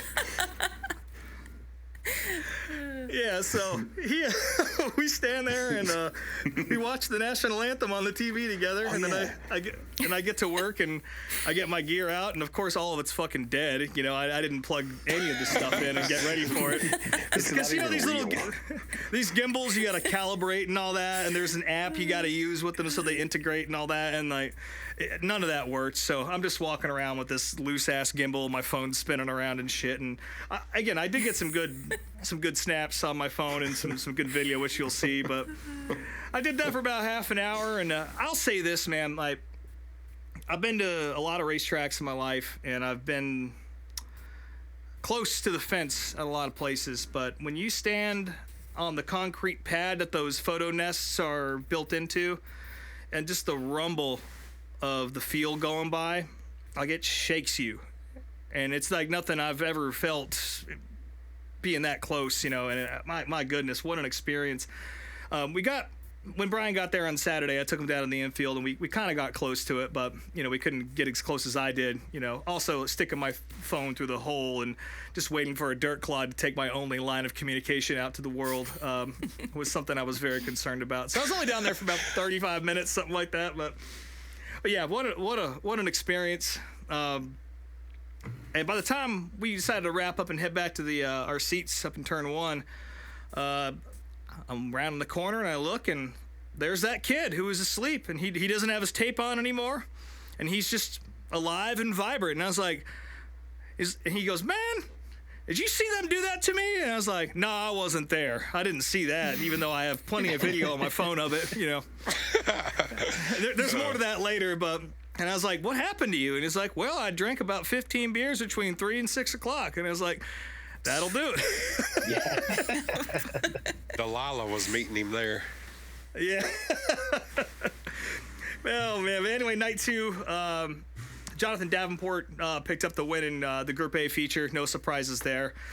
He got up in the fence on night one, and I think he would have probably won the feature that night, too, over Ryan Gustin if it wasn't for that, but he made up for it on night two. Hudson O'Neill won the second feature. And, yeah, another set of good shows. Also, shout out Corey Hedgecock. He ran through the field and came in second in that feature. Good shit all around. Again, the heat races, regardless of, like, how less than good sometimes the features can be, like the long 100-lappers at Eldora can be, the heat races, no matter what the year, they're usually pretty good. And this was definitely par for the course here. But I think we were all happy to not see the features finish. I don't know if happy is the right word, but we're definitely excited to go see our buddies in Dirty Grass Soul, which I think we flew over this a little earlier. We went and hung out on their bus a little bit. If you don't know who Dirty Grass Soul is, they're a great band from South Carolina. Kyle actually turned me on to them, and he's always been like, "Man, you got to meet these guys. You're going to get along with them." And it was kind of funny to sit up in their bus, and so I'm a musician, right? And sitting in this bus with these guys, like changing strings in their guitars and shit, and like working out songs and all that. It was like a weird little piece of home for me, being in the middle of this racetrack. It was like, oh, I get this. I know what's going on here. It was kind of crazy to have those two worlds collide for a second. But man, those guys are so nice, and they were playing Friday night at the SRI Fan Jam, and so we hauled ass over there, and Kyle Armstrong got put on the clock. He was selling T-shirts for him. So he didn't get to get out and boogie like the rest of us, but they put on a hell of a show. And they were hanging out Saturday when I showed up too, right? Yeah, they were at the camper with us, Kevin and Kevin, Chris, and Lance. And Lance was there. Yeah, they were nice guys for sure. Good guys, yeah. But they rocked the house. Huge crowd for those guys. And there was at one point this girl climbed up on stage. That's the one who was like grinding up on poor Lance. That was like right next to me. She got like pushed right by me, right? And all of a sudden she's like looks at me. And have you ever watched like National Geographic? And it's or like Discovery. I know exactly where this is going. Like she looked at me, right? She looked right into my eyes, but somehow stared right through them. And it was like it was like this black. Like in her eyes, that was like looking at a shark. She was an alien. It was like, whoa, this lady ain't drunk. This lady's on a different planet. Yeah. So she gets up on stage. Lance is just the first one. He's like right at the stage entrance, and she just bothers him for about 15, 20 minutes. She's just up there. And I even to the point where I was like, surely she knows him. Surely they know each other, you know, like she's a cousin. Nope, just a complete stranger. And she was up there and grinding on her cousin. I'm over there on the side. I'm over there on the side, and Kevin comes rocking towards me, still playing the guitar, and he's like, "Get her off the stage, get her off the stage." And I look, I'm like, man, I can't leave this money box sitting here and all that. I found Gunnar Sullivan that runs Fairbury Speedway, and I said, "Gunnar, go get that girl off of there." And he went around to the side, to the back, went up the side of the stage, tapped her on the shoulder. She looked at him, and he got her off the stage. And it was the greatest thing I ever saw whenever she exited. Well, all I know is before she did, she like poured a beer on the banjo.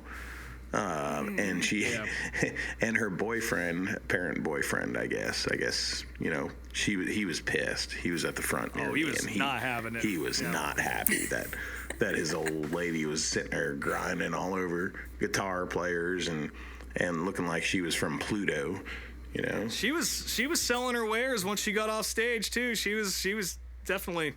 And those guys were all trying to stay out of trouble. These guys were all trying to stay out of trouble with their wives at home that were going to see those Snapchats that were getting sent out of it.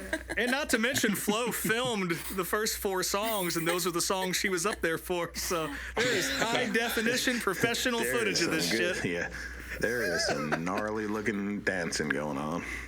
And it wasn't even good because it was like she was like slow-mo. Like it was weird, man.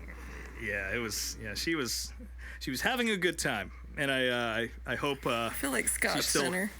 Having a good time. The spirit of That's Boom. probably why we haven't saw the footage yet. It could have been. I mean, there was a lot of things that pointed to the fact that Scott was there on Friday and Saturday.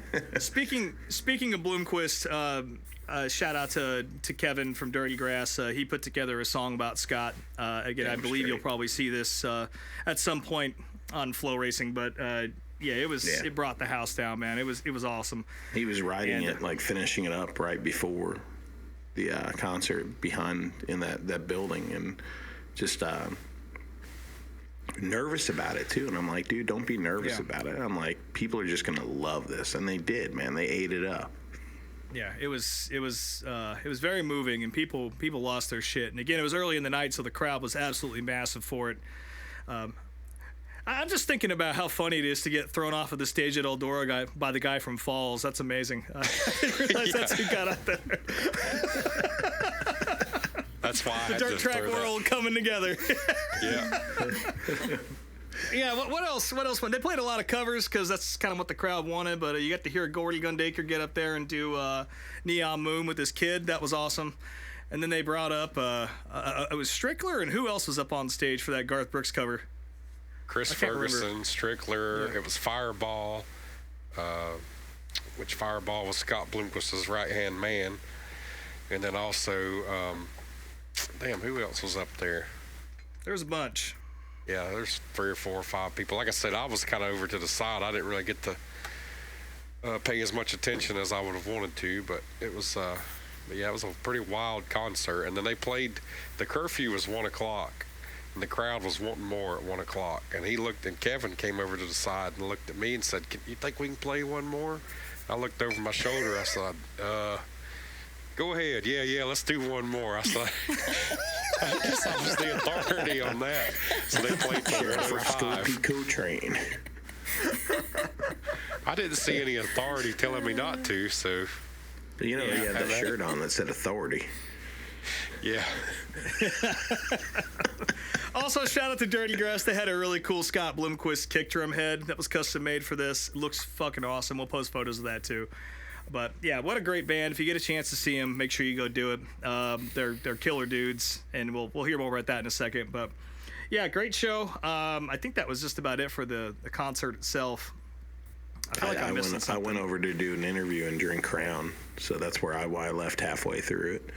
So I went over to do an interview and ended up drinking Crown. As you do. Yeah, I mean, yeah. There's a lot of Crown this weekend. There was a lot of Crown this weekend. So, I was a pretty good dog on Friday, all things considered. Mostly because I knew I was going to go down to the infield and find a vest magically, and I didn't want to be drunk wandering around there. You know, you got to keep your head in a swivel down there, and I didn't want to blow up anybody's spot or anything like that. So, I was pretty sober for most of the night, and I kind of kept it that way through the set, and then afterwards. it was time to rip. And poor Kyle, being the nice guys we are, we all abandoned him to pack up all them T-shirts with Dirty Grass sold. We didn't sell near enough T-shirts. That's another sidebar to this. I had people coming up wanting to buy hoodies, and Kevin left all of the hoodies and stuff at home because they just came from Sturgis, South Dakota, where everybody out there is wearing cut-off Harley T-shirts. So we didn't have any hoodies to sell, or we could have really made they could have made a lot of money. But then I had to pack all that crap up that we didn't sell much of, and next thing I know, I'm looking around watching the guys sweep up trash, thinking, "Damn, where'd everybody go?" And so tell them where you went, Rob. Well, we hopped on a golf cart and went back to the camper to get some more beers. Me and Justin, and I forget who gave us a ride over there, but again, lots of golf cart rides this weekend from our neighbors, so thank you to them. We did so. We went over to Andy's Towing Pavilion, which was the site of the party, the biggest party I went to at the Dream last year. It was pretty mellow this year. I think it was pretty cold, man. It's probably too cold for a lot of those folks, and it was pretty mellow. And I think everyone kind of got their jollies out at the show. So it was mellow. We stood around and talked to a few folks, and some liquor came out, and that was fun. And that's when I decided to send it into high gear, which I did. And our buddy Kenny, he had his golf cart, which he miraculously never found the lights on that thing for the entire weekend. So we just rode around incognito all weekend. And we decided, and Kyle, you showed up for a second over at Andy's Towing, because I think we were about to go back to the stage and come see you because we knew you were probably still packing up, and we figured we'd bring you some relief, but you got over to us before it could happen. And then you went back to the camper because I know you weren't feeling too well still. Right. It was cold as shit. So me and Kenny and Justin hop on the golf cart, and we head on over to the stage to see who's still hanging out. And we end up partying with the Dirty Grass guys and Zach from the Bloomquist merch trailer. Is it Arizona Sportswear? Yeah, Arizona Sports shirts. Sports shirts, that's it, yeah. And they were there. We walk up, and I don't know if you guys ever met Kenny or not. Most of the listeners here probably haven't. He's a special character. I love him very much. He does this thing, when Kenny's there, because he'll give you a yee-yee, and I'm not going to do it because my wife's asleep upstairs. It's the most shrill, loud siren you ever heard in your life. And so he lets off a big old yay, and You just did it. That's when Zach showed. I did do it. Yeah, I didn't do it like he did though. It's about 100 decibels lower than what that man can put out. And when he did that, that's what brought Zach out of the Bloomquist trailer. And he was like, "Man, of all the things I wanted to hear right now, that was the last one of them. I did not want to hear that right now." And he had a big old bottle of Crown Royal in his hand, which started getting passed around. And we stood there for a good 2 hours just, passing the guitar around and singing songs and shooting the shit. And, yeah, just a really, really nice time. And we killed that bottle, and Kenny decided to bring that back to camp as a trophy. But yeah, shout out to Kevin, Lance, and all the dudes from Dirty Grass. We had us a hell of a time on Friday night, and they put on a hell of a show, and also just great dudes. And it was cold as hell. And I forget their banjo player's name. What's his name again? Chris. Chris. He was walking around out there with no jacket on, just a straw cowboy hat, and a small size T-shirt, just manning up. And I really appreciated that. So I'm proud of him for surviving. Everything. Sorry about that. What was that? Oh. I clicked something on my computer and it opened it up, and there was some weird ad that just Normally started I'm the one who autoplaying. does that, though. Yeah, I was ready to blame Brian. You could have let that one slide, buddy. You know, You could have. my ADD, bro. I'm sitting here like in conversations doing 12 things. I can't help it. Yeah. But yeah, we hop in the golf cart after that and head off into the night, and we drink a little bit more liquor, and we don't know what time it is because my phone has been dead for hours at this point. I think Kenny's has been dead for a day. Our buddy Justin, his phone was dead pretty much the entire weekend. So we're on Eldora time at this point. We have no idea. And I don't know how we found out it was 5 a.m. when we got back, but it was. So again, I'm not about to go up in the trailer and fuck with anybody who's trying to sleep, so I climbed back into the old 4Runner and froze my ass off. God, man. So you didn't even stay in the camper all week? Not once. I guess there was plenty of room for me. There was, yeah. Like I said, I'm not the smartest guy when it comes to shit like that. Path of least resistance. But yeah, settled down. I think I woke up at 8:30 or 9 the next morning, and I don't know how the hell. I mean, like I said, Kenny's a special built breed here. He was already up and gone to breakfast by the time I woke up. And I know Kyle and them. Where'd y'all go? Did you go to St. Clair's? We went to St. Henry's nightclub on Saturday morning. Oh, yeah. I've heard that place is good. They got the breakfast buffet up there. You walk in and it's $10, and you got all you can eat, everything you want, and it's. Nobody went to the one at the track. I saw there was a buffet at the track there. I was curious about that. Yeah, they have the breakfast at the track, and then it's not a buffet, I've heard about though. the scene.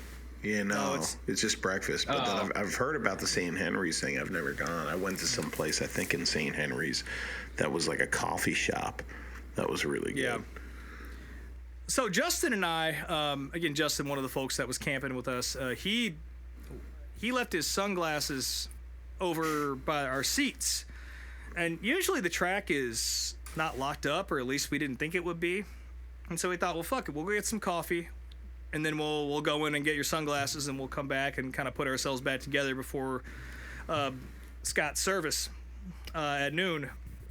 And they had the place completely locked up because they were still cleaning up from the night before, I guess. Didn't want anybody in there before time. And we got there about 9:30, I think.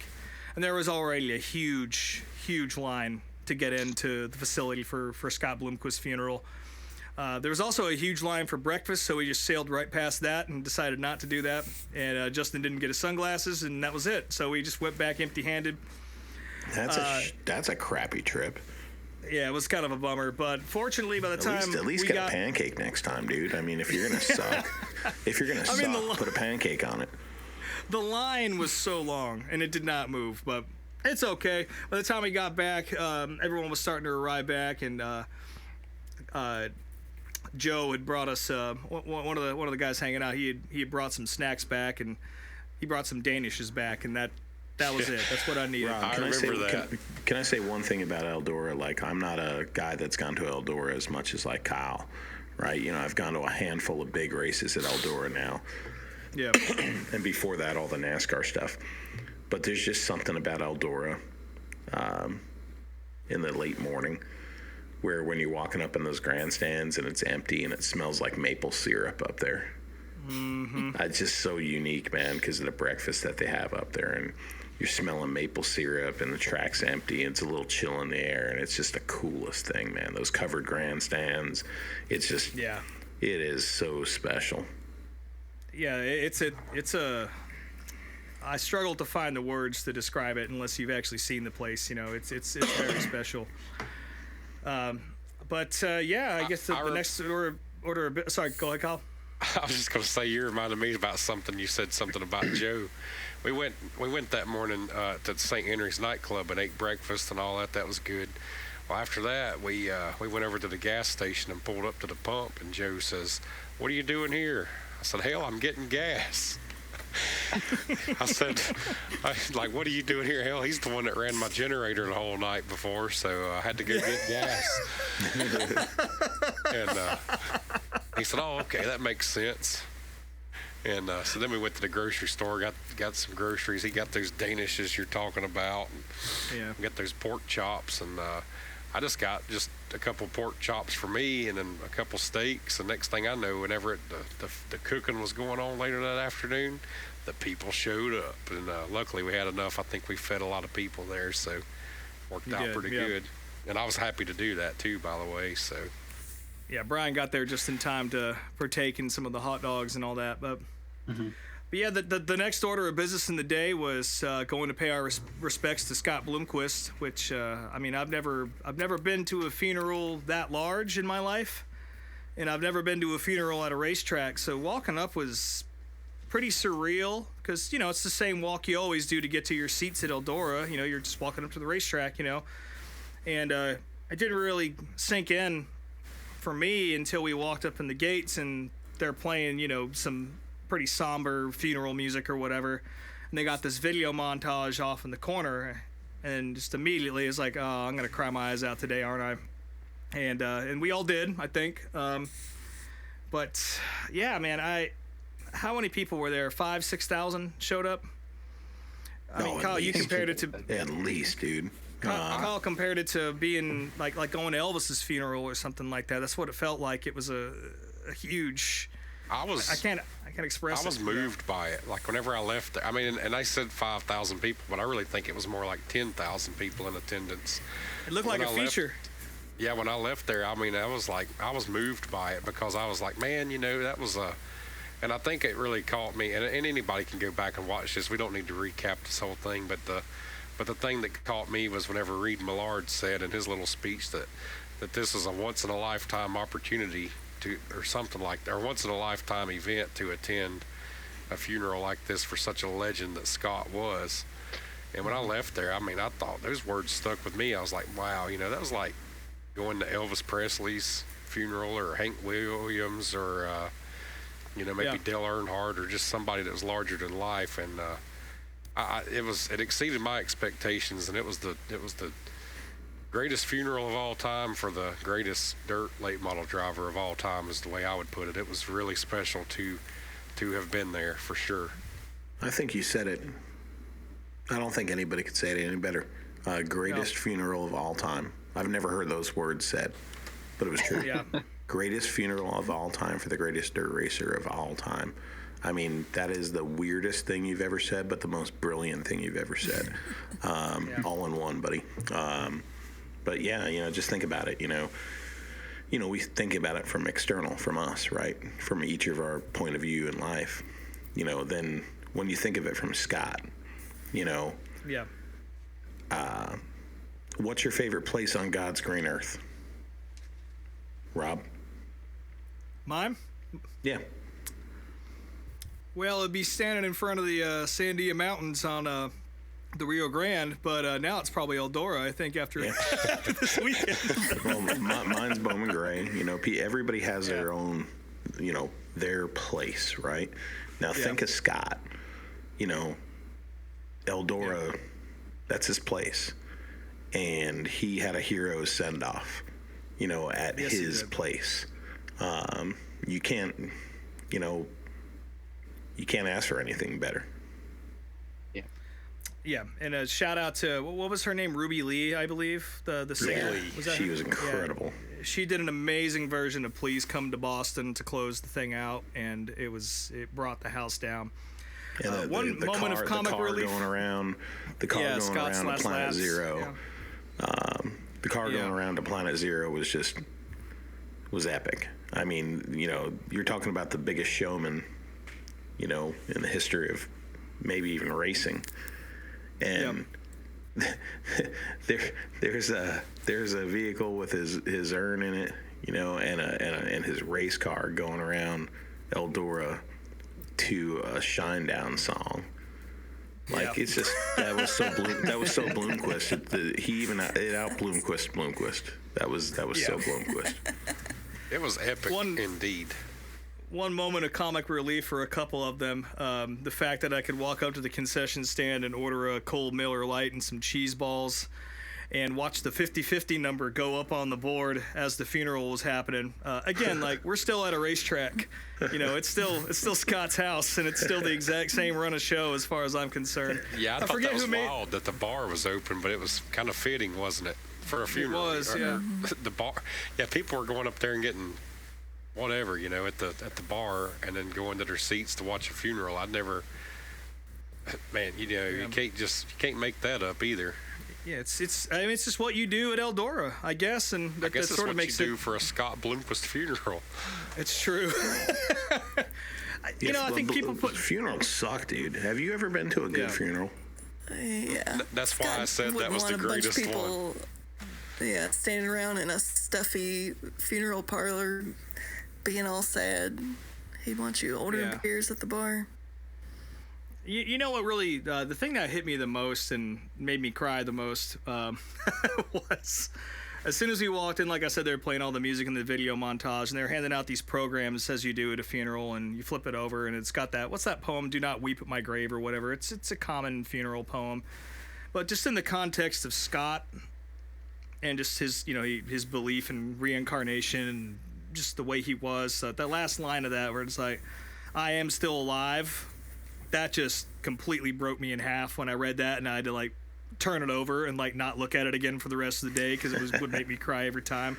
But it was so appropriate, and I think people, when you go to funerals or when somebody dies, it kind of puts a mirror on yourself and a mirror on the people around you, and you kind of just, you're mourning a person, but it also sort of brings up all this other emotion from folks you've lost, or the thought of losing folks that you love. And to be in a place like Eldora where everyone's already there, in this sort of communal spirit, we're all here for the same thing, and then to just toss the energy of somebody like Scott Bloomquist on top of it, it was just incredibly moving. And I've said this a couple times on the show already before this weekend, but I hate that this happened, and I hate that we had to go through this and that this event happened, but I'm so damn blessed that I was there to witness it, and it really meant a lot to be there, especially with all you guys, and just having your family and friends, racing family, everybody around you all kind of unified for a moment, and then to have the World 100 after it. My goodness, what else you need? The one last thing before we go to that, the video that Tim Truex put together with Flo, where it was Scott reading the full letter he wrote to Eldora a few years ago. We were able to air that in full. The previous video of it, a few years ago, had snippets, and there was one line in it that just floored me, and it was talking about Eldora, and Bloomquist says, "Inside you, I find peace," and it was like, that was it. That was it. That was the end cap for the whole entire, not the video, but the whole entire weekend for me. It was all right. I get that. We're good. Yeah. Yeah, I didn't get to see any footage from the funeral, but they did post that video of Scott reading the poem on Instagram, and I saw it, and it definitely it's like someone cutting onions once I got to the end of that. That was really well done. Yeah. Yeah, it was incredible. Yeah. But the placement of it at that funeral was unreal too. There wasn't many dry eyes in the facility. I had to just get up toward the end of that thing and just walk toward the top. I said, I can't go on. It was emotional to lose the man. Another moment of comic relief here. The night before, when I was hanging out with Dirty Grass, me and Kevin were talking about the AI song. Somebody did an AI Scott Bloomquist song, and we were standing, and Kevin just stressed for a while up to the 11th hour to write a song for Scott Bloomquist, but people kept sending, have you heard this one? Did you write this one? Is this the one you're doing? And he's like, man, fuck you guys, it's AI. And they kick off that damn funeral with that song. And I immediately picked my phone up, and I don't have Kevin's number, or I didn't at that time, and I texted Kyle. I was like, tell Kevin I said fuck this song. And I suppose you did. Yeah, I did. I showed it to him. Just another sidebar to this. So Rob stayed out there in his lawn chair in turn one, and that's where I was going to sit. But the sun was so bright at that time of day. I said, man, I'm going to go over here and sit in the stands. I said, you can come over if you want.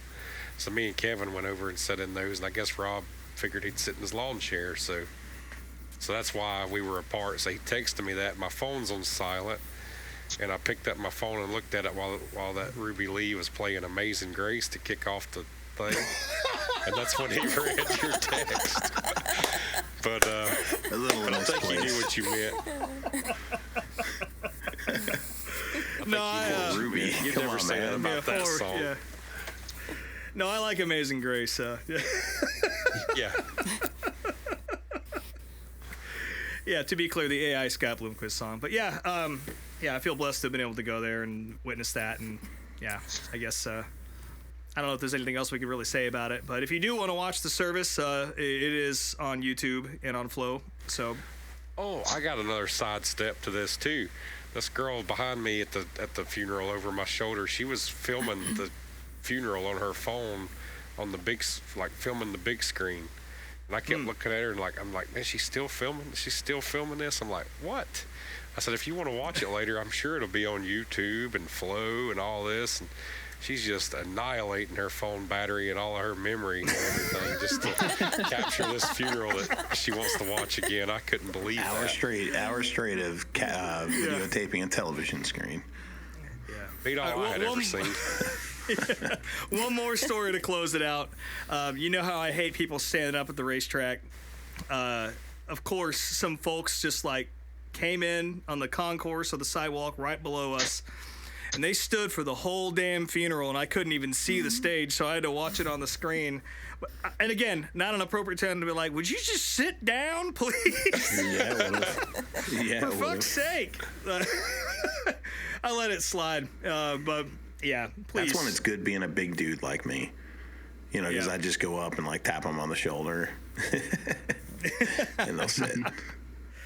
Meanwhile, Brian is wheeling his way down from Cleveland. He's in the car. Yes. He's ripping. He's going to Eldora, baby, for the first I time. think it's time for you to talk.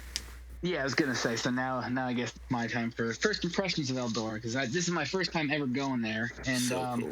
Was this your first late model race too? Yes, I've seen pretty much everything else on dirt except for late models. So did that. But so you guys probably didn't come through this route that I did, but driving down from Cleveland, right outside of the track, you have to drive through, at least coming from the north like I was, you had to drive through a town called Salina, which as a massive Weaver Valley fan as we all are, I got a huge kick out of that, and I have to imagine there's probably something to the Salina 32 truck stop page being linked to that. But home of the piss jugs. Got a massive kick out of that, and I had to take. Speaking of piss, I had to take a pee break anyways, and there happened to be a Goodwill right there, so I was hoping I could go in and pull a racing shirt. Wait, of all the things you stopped to pee in, you peed in a Goodwill? Well, it was like we were 20 minutes from the track, and it was like a truck stop, not a McDonald's, not a gas station. You know what? I gotta go to the bathroom. Where's the Goodwill? I was gonna say, have you met Brian before? But I guess you have not. Yeah. There's the Goodwill sign. I guess it depends on where you pee in there. It all depends on where inside the Goodwill you take a piss. I mean, you're not gonna pee on the clothes. Yeah, they had a bathroom, but so no, you could see the Goodwill from the highway. So all right, well that's perfect. I'll just stop in there and do that. I have used that bathroom before. Really? Yes, sir. I've never thought of all the places. I've got my own pee and poop tricks for the road, man, but never a Goodwill. Fuck yeah. That's incredible. Like I said, I wanted to try to find a racing shirt in the Salina Goodwill. Unfortunately, it didn't happen. But that's a good excuse. That's a good way to go. Yeah. But made it to the track, and being that I showed up. I mean, granted, I missed the funeral, but I showed up way early for the race itself, so I got a pretty good parking spot right outside the track. And you're over in Speedy's. Right in Speedy's, right across the street. But made my way in and got my pit pass and found Rob and made it over to the camper and got introduced to everybody. And that By was the fun. way, Everybody was not to cut you off, but the first time we've ever actually physically met in person. Yes. Yeah, which a lot of people, found that funny. Even my friends and stuff were surprised that you and I had never been in the same place. But like we've said before, that's just kind of how things work out with having friends on the internet. Sometimes it takes years to actually be in the same place, but we finally did it. But yeah, everybody at the campground was super welcoming and friendly, and it was definitely funny meeting some of the people. Like I met the infamous Crabtree, and you even got to meet Crabtree. Yeah, got to meet the infamous Crabtree, who his parting the campground, he told me that it was great to meet me, and if I was to ever go to prison, I'd want to go there with you. And I took that as a compliment. So I appreciated that. And then we're meeting everybody else, and it's funny because, A, everybody was surprised we'd never met before, and B, some people thought we were brothers, some people thought I was in a band. Jacob, in my band, one of the listeners of the show, he told me, and I didn't take offense to this, but I thought it was very funny. He told me, you don't look like how I thought you would look, and. Again, like as James, someone who, James Honeycutt. as someone who I've been a part of many different subcultures and whatnot throughout my life, and not all of them necessarily intersect. I'm used to that sentiment, so I wasn't too offended by it. Did he say what he thought you? Well, I asked him that. He's like, what do you think I looked like? And he couldn't give me an answer. Which I'll say this. So the last time I had this sort of interaction was last year. One of my coworkers at the bike shop I work at part-time, we were having a political conversation, or politics came up in conversation somehow, and she knew I was a race fan at this point, and as we were having this conversation, she goes, "Oh, you're a NASCAR fan, and you're not like some crazy right-wing nut?" I'm like, "Nope, we're not all that way, So I'm used to maybe not necessarily fitting stereotypes for certain people. So, I'm gonna ask James what he actually thought you looked. I'm gonna have him draw me a picture. I asked him that. He could not give me an answer. Get AI to make a picture. He blushed. You said something. He did blush. Man, shout out to James and Ashley. They're the nicest people. Anytime you see them, it's a good day. I don't get to see him enough. Hopefully I'll see him at the finals, but shout out to them if they're listening. Everybody I met was very nice in the campground. And, I will say, definitely, I get the aura of Eldora now that I've been there. Oh God! Look at that. I've never been to such a professional dirt track, I guess, if that's one way to put it. But it lived up to all the hype as far as being this crown jewel, motorsports facility, and it was really cool. We walked around and did a little shopping. I got a couple shirts, and I got my American Rebel Light beers. That's what they were selling at the track. Now, let me just read what this can says, since I'm drinking one right now. I'm pretty sure that is the Hulk Hogan beer. I'm going to put my money on that. You have to Google it, because I do not think this is it. But this can says America's patriotic, God-fearing, Constitution-loving, national anthem singing, stand your ground beer. Fuck yeah! Nice. A lot of good domestic choices. I'll drink to that. I had to get that. Took a walk around and checked everything out, and you just had a great time hanging out before the actual race itself. And we make it down there, for hot laps and whatnot. And like Rob mentioned, we went down the infield for a little bit and checked that out. And that so it was all called cool. Real American Beer. Is that what you said it was called? It's called American Rebel Light is the name of the brand. Oh, okay. Because I see Real American Beer by Hulk Hogan. That's what it is. All right. I just lost more money. God damn it! I can't believe I lost more money. I lost money this weekend. We'll get to that, but we'll get to that. But it was just a really, really cool time taking it all in. And like I said, first ever late model race I'd been to, and like Kyle said, I'd be spoiled, and I certainly was. Boy, were you? I'm trying to think where we're at now. So starting the race. I will say this. So I had to try one of the toilet water. I think that was on my list of things I had to do going to Eldora. You way overstood in line for that thing, by the way. Yes, you did. So yes, I missed the first two heats, and I missed the 4 national anthems.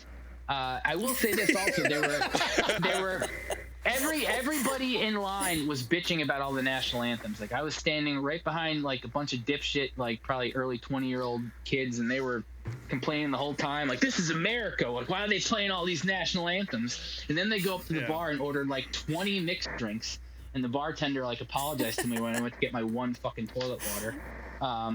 Yeah. And I will say that'll be probably the only one I get. It was fine, but I do not need to go out of my way for another toilet water. It was just They ran out of turds by end of Thursday. Yeah, they ran out of turds. I didn't even get a turd in this fucking thing. So yeah, and then the ones that Kyle and I got on Thursday, it wasn't. Yeah, and the ones that Kyle and I got on Thursday were kind of sad looking. The turds were, yeah. Small turds, beginning of the week. Yeah, you got to bring your own. You got to build up. You got to build up the. Got to build up the product. Yeah. Yeah, I hopped in line for a second to get one just in spirit, but I was like, yeah, fuck this. I'm not missing watching the painted horses run around this place and the flyover and yeah. Well, I'm used to hearing. I've heard "Oh Canada" so many times going to modified races. It's not even funny, so it doesn't even bother me anymore. There's plenty of international folks there. Like, they do it. It's out of respect to the competitors. So, yeah, you're in Ohio, but you're going to hear "Oh Canada" and you're going to hear whatever the hell Australia's anthem is. Who knows what that is? I learned some new songs, that's for sure. But we eventually got seated, and our buddy who got tied up the night before was there. And he was cool. We were hanging. And eventually, later in the night, he ended up getting thrown out of the section. He was chirping off to our buddy who, he reserves all the section on the hill, right? Is that what it is, Kyle? Yeah, Josh Reinerson was his name. Yeah. I shouldn't name drop him here. I don't know. Yeah. I was watching this throughout the night, and when we first sat down, they seemed kind of joking with each other, and to the point of Josh put this kid in a headlock for a minute. I thought they were just having fun. It was just I thought they knew each other well and were just having a good time. Let's just say he got ejected from our section and he moved his lawn chair on the other side of the tape. Yeah, he stayed there, but he just moved out of our section. and also, might as well spoiler alert this as well. He did not make it through the feature. He was passed out for the feature again. So that dude needs to hold his liquor at the track or something, man. I don't know. That's just a punishment being handed down from above, though, I guess, because that was an all-timer right there. Even on TV, we're skipping some shit here, I think. But. Yeah. Did he not have any friends with him? He was kind of with some dudes, I guess. They were all kind of. I don't know. I don't know what was going on in our section. There were just a lot of people, and we're all talking and having a good time, but. The dude's next to us. I don't know what the hell's going on with him, but he was not having fun. No, but we were. We had a great time. We did. Like I said, I missed the first two heat races, waiting in line for my stupid drink, but the rest of them were all good. And before everything got started, Kyle decided, or I guess it wasn't decided. I mean, this is something you do regularly, right? We did a pool for the for the main event there, and it was funny because we were sitting in the group. Right in front of us was what was it? Josh Richards' sister? No, it was Nick Hoffman's sister. Yeah. And she actually pulled Nick and was pissed off about it.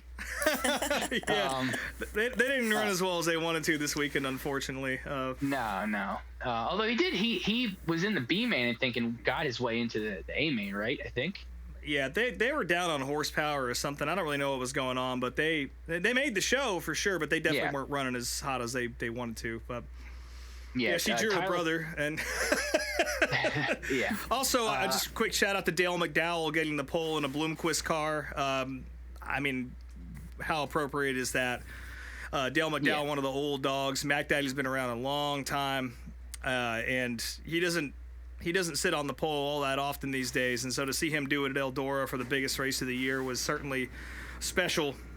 And I mean, I think everyone already had Jonathan Davenport's name written on the check, especially we did. Whoever drew Davenport in the race pool, we were just ready to give him the money, pretty much. Yeah, that was that dude Josh pulled him. Yeah. Yeah, he did. We were all waiting for Davenport. He was one of the last ones picked. I got Bobby Pierce and somebody else that wasn't anywhere near the front, and Rob got Dale. Kyle, who did you have? I had the squirrel, Brian Shirley. I knew I was out. One of the I knew that I had made a donation weekend, at that point. Oh, absolutely. But he has won a consolation, or a prelim night B main race there before.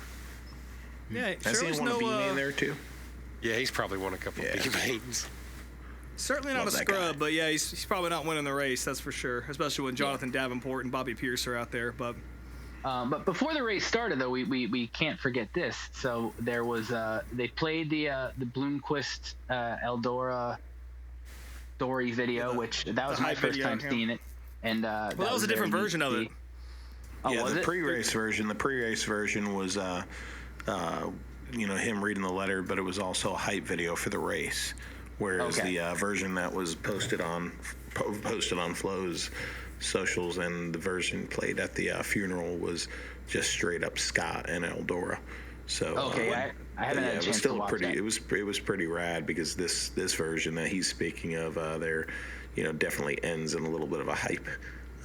I mean, you guys don't know him, but Tim Truex, if you remember the loud pedal videos back in the day, I used to be a huge fan of those. He's on our team, and he basically did the slideshows to the videos and everything for the funeral and all that, and just, I mean, killed it, like knocked it out of the ballpark, man. Yeah, just that. I mean, God, that Scott signing off with that letter, the only Scott Bloomquist. If that doesn't make you want to run through a damn wall, I don't know what does. And boy, it set the house on fire when they played that video. But after Absolutely the video, did. though, we got a drone show, which was I've never seen entertaining a drone for show minute. before. Yeah, that's my first one. Neither have I, and it was interesting. I think the It drone did- show was before that. Yeah. Yeah, Oh, that's I right, forget yeah. the exact. It was like during track Yeah. prep. And I'll say something about this drone show. So my dad was in the infield the whole night. I never saw him all Saturday night. He decided to go in the infield to watch this race, and he was telling me about this drone show. He says, well, they have this drone show, and they're out there. Meanwhile, they're watering the hell out of the track and turning the dirt over and just totally just changing the track. Well, like Mark Richards and some of these big name people are not even watching the track prep or putting the hoods on their car or getting ready for this big World 100. They're standing there by their car with their phones out filming this drone show and mesmerized by it. I got to be honest with you, dirt racing, and you know this, Kyle, because you're more of a dirt guy than me. There's a lot of times where you have to work on the track, and that time could be good times for people to go up and get concessions and whatnot. But you also can lose people. If you're really tired or something at the racetrack, or if you're watching on TV. But I'll give it to Eldora, man. They filled that time so well with that. I thought that was ingenious and big swing, man. I liked it. It was a mesmerizing experience, and I think that drone show probably cost about $100,000 to put on, because somebody was sending me looked it up online what a drone show would cost to put on. Another track promoter, a friend of mine, and he and I estimated after reading that it probably was at least $100,000, maybe up to $100,000 to put that on. I think we're all kind of waiting to see what sort of Scott drone integration there would be. And yeah, there was an alien ship and then the yin yang symbol. So that was very good to see. I think we're all pretty pumped on that. I mean, Everyone was the pictures that are floating on the internet of the yin yang symbol out over the track is just absolutely epic. Mm-hmm. Yeah, it was incredible to see. Very cool. But yeah, and then I guess from there it's racing time, and I don't even know where to begin with the actual race itself. But I mean, it just started off with a good battle between was it Bobby and Dale to begin with? It was Garrett Alverson at first. He got McDowell on the start, and of course he's a New Mexican, so anytime there's somebody from within the walls of my home state, I'm going to lose my shit. So I was stoked. You were excited for sure. Yeah, eventually Pierce got up there. I think there was another leader too, but Davenport did get up there for a minute. He was running the bottom the whole time, and making it work, and that was surprising. Davenport took the lead on lap 35, and once he took the lead, this is I know we didn't really have a dar for the week this week, but this is my dar for the week. I started seeing people pack up their lawn chairs and walk out of there whenever Davenport took the lead. They thought it was over. I mean, don't get me wrong. I think a lot of us, not that I was going to leave, but I mean, I was like, oh shit. Like watching him, I was like, man, I hope this doesn't turn out. Like, I'm not I know people here. Anybody who leaves a sporting event that early, like, what a clown. Like, I'm just gonna say, absolutely. If you were at the Super Bowl and you were a fair weather Patriot fan, like most of them are, and you're down 31 to whatever the hell it was 350 to 2, and then Jesus Brady comes out and has the greatest comeback in the history of the NFL. And you missed it because you were like, oh yeah, it's over. I mean, the people that thought JD, well, it's over. Well, when you left, I hope I hope you'll probably never leave a sporting event again like that. But also, tell them what their punishment is. What their punishment is? Yeah, the darts of the week for getting up and leaving. Come on. I think that is their punishment. No, man. Come up with some penance, man. They have to stop at Goodwill and use the bathroom. That's their punishment. There it is, yeah. After getting tossed out of our section by their necks. Well, like I was saying, I'm intrigued by the Goodwill bathroom. I'm ready to stop. I might stop at one tomorrow.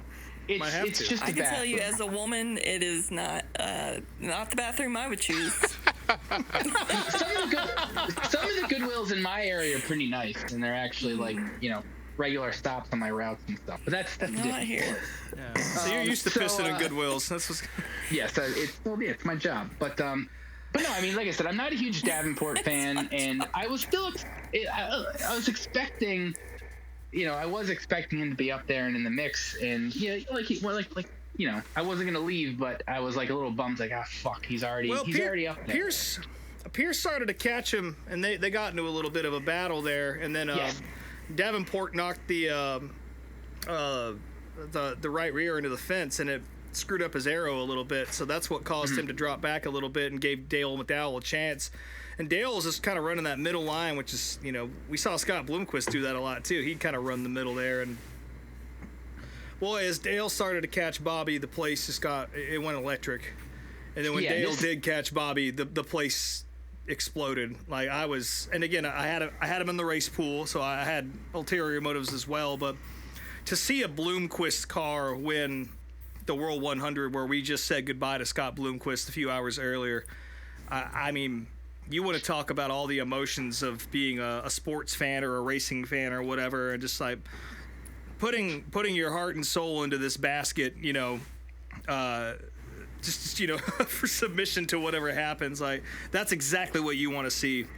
For sure. And Scott Hands were on that car at some point. He built shit with them. And so, that was really special to see. And then, unfortunately, lap traffic was a factor. Tanner English got in front of him, and Dale kind of lost the air on his nose, and that pissed a lot of people off.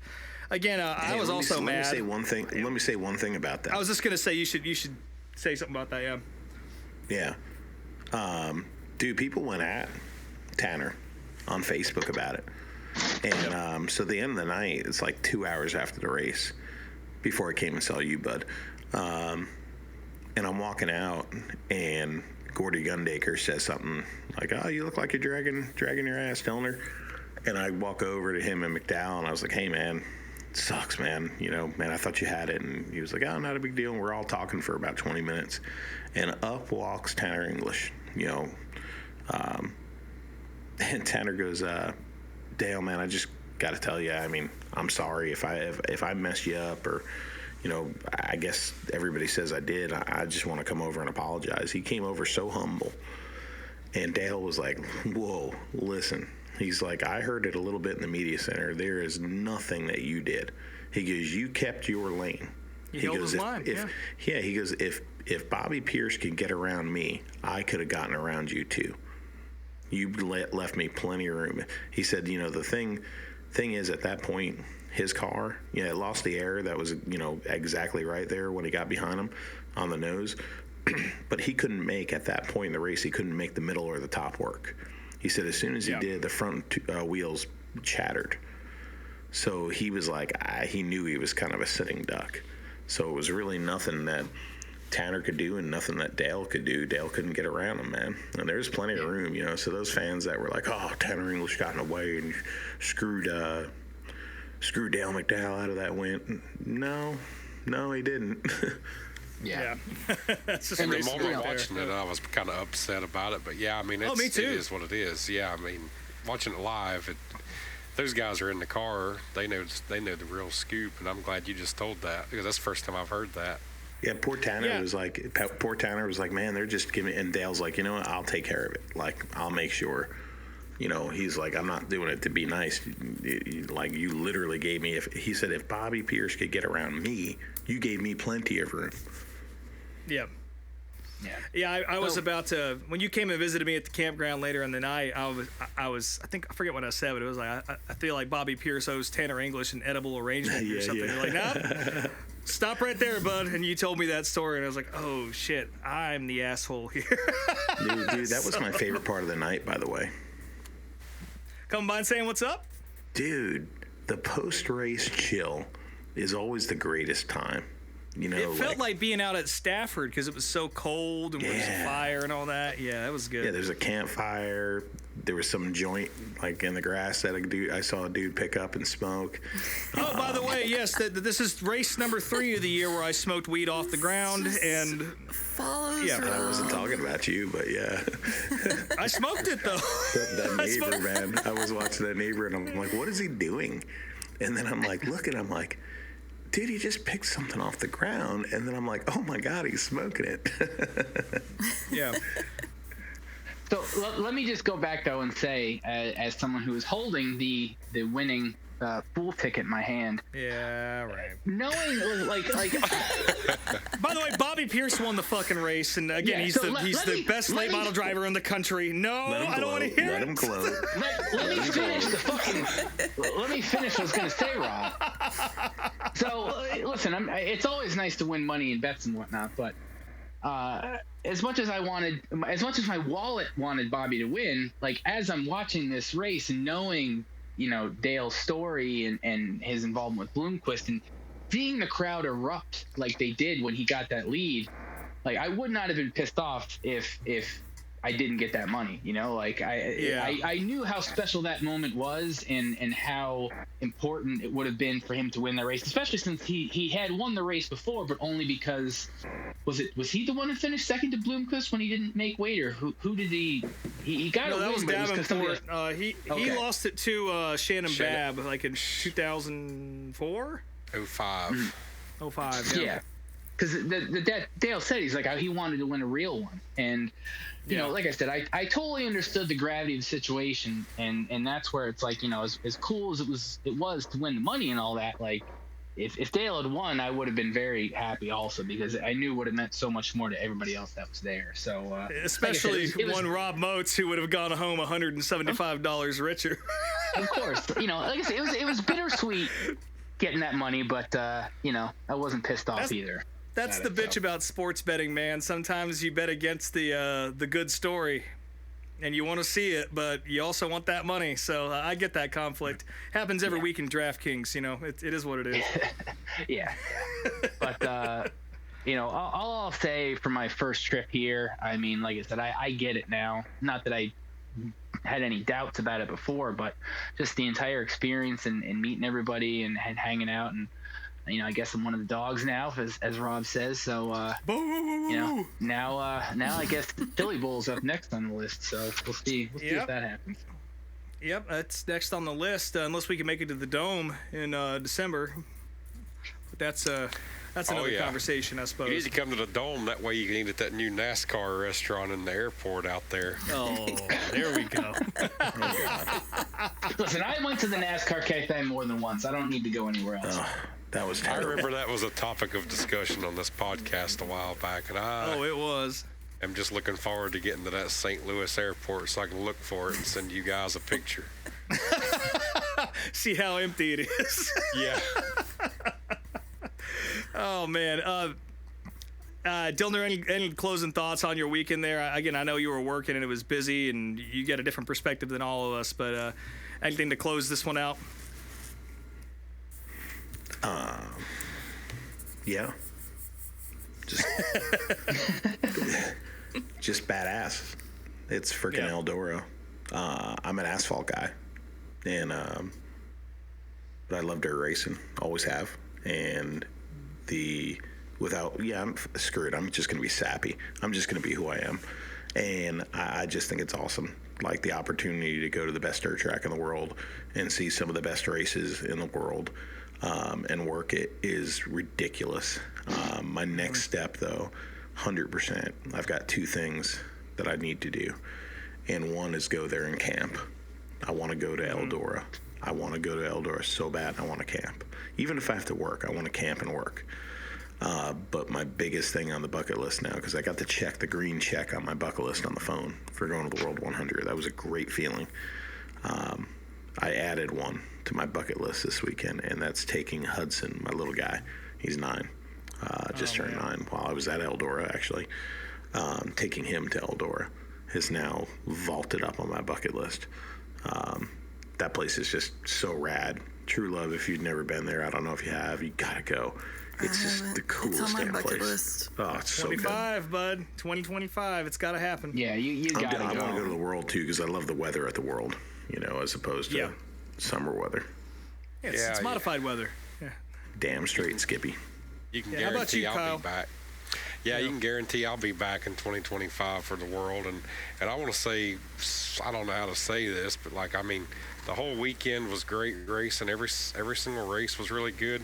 But the highlight of it all was the World 100, the 100-lap finale on Saturday night. It was an all-time classic World 100, and I think it'll be one that the sport will be talking about for years to come. It was just an all-time classic. The most lead changes ever, 8 lead changes actually, and about 5 different leaders. It was just a total classic, and we were all there to witness it, and we witnessed history.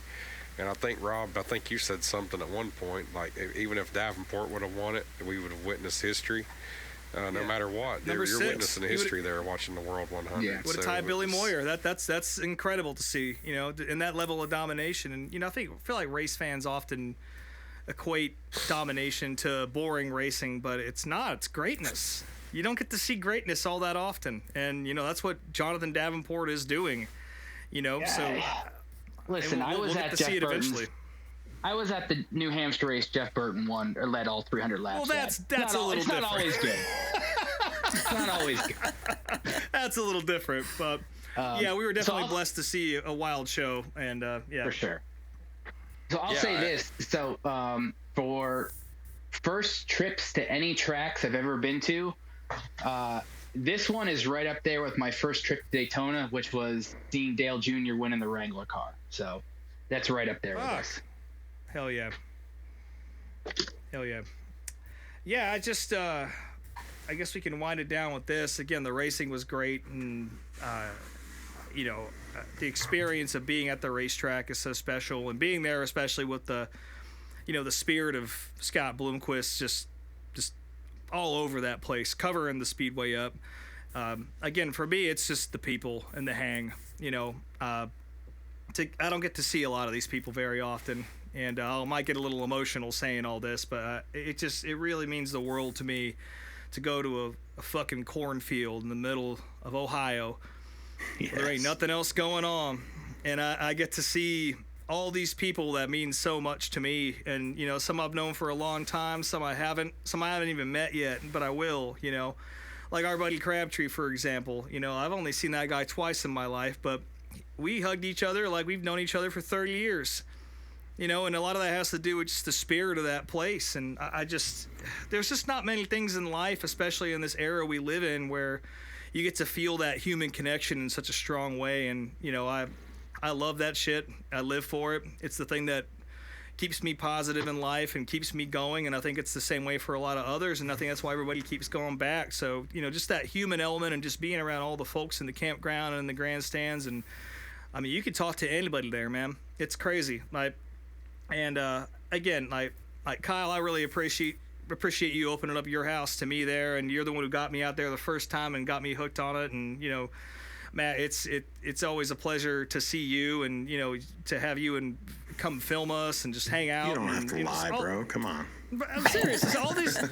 It's crazy. It's crazy to me as somebody who comes from sort of outside of this world to have found such a connection with all these people. And It's racing. Even if the racing was dog shit, you'll see me there next year without question. Like there's no way I can't not go to this place.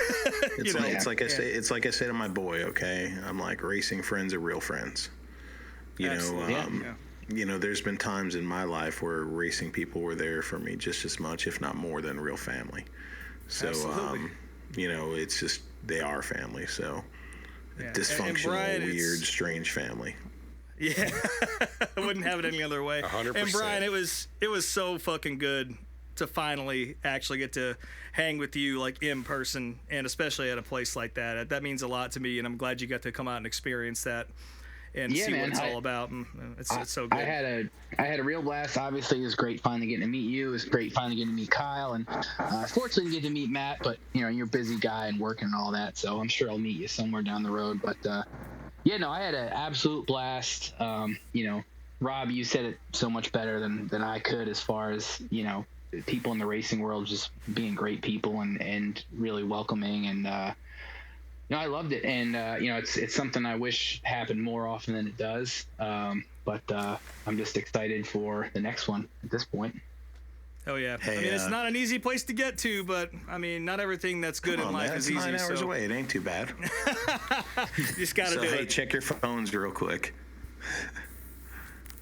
Check your phones real quick. He just said the Jeff Burton, and I had to do it. I know this is a video podcast. There's Jeff Burton leading all 300 laps, and look at that young man interviewing him at Victory Lane. Oh wow, yeah, look at that. That guy is. I can tell who it is. I'm trying to think. I was just about to turn 14 at that race. I think wait, what year was it? 98 or 99? 99 maybe. Okay, so it's just about to turn 16. Might have been 98. Yeah. No, I think it was 2000.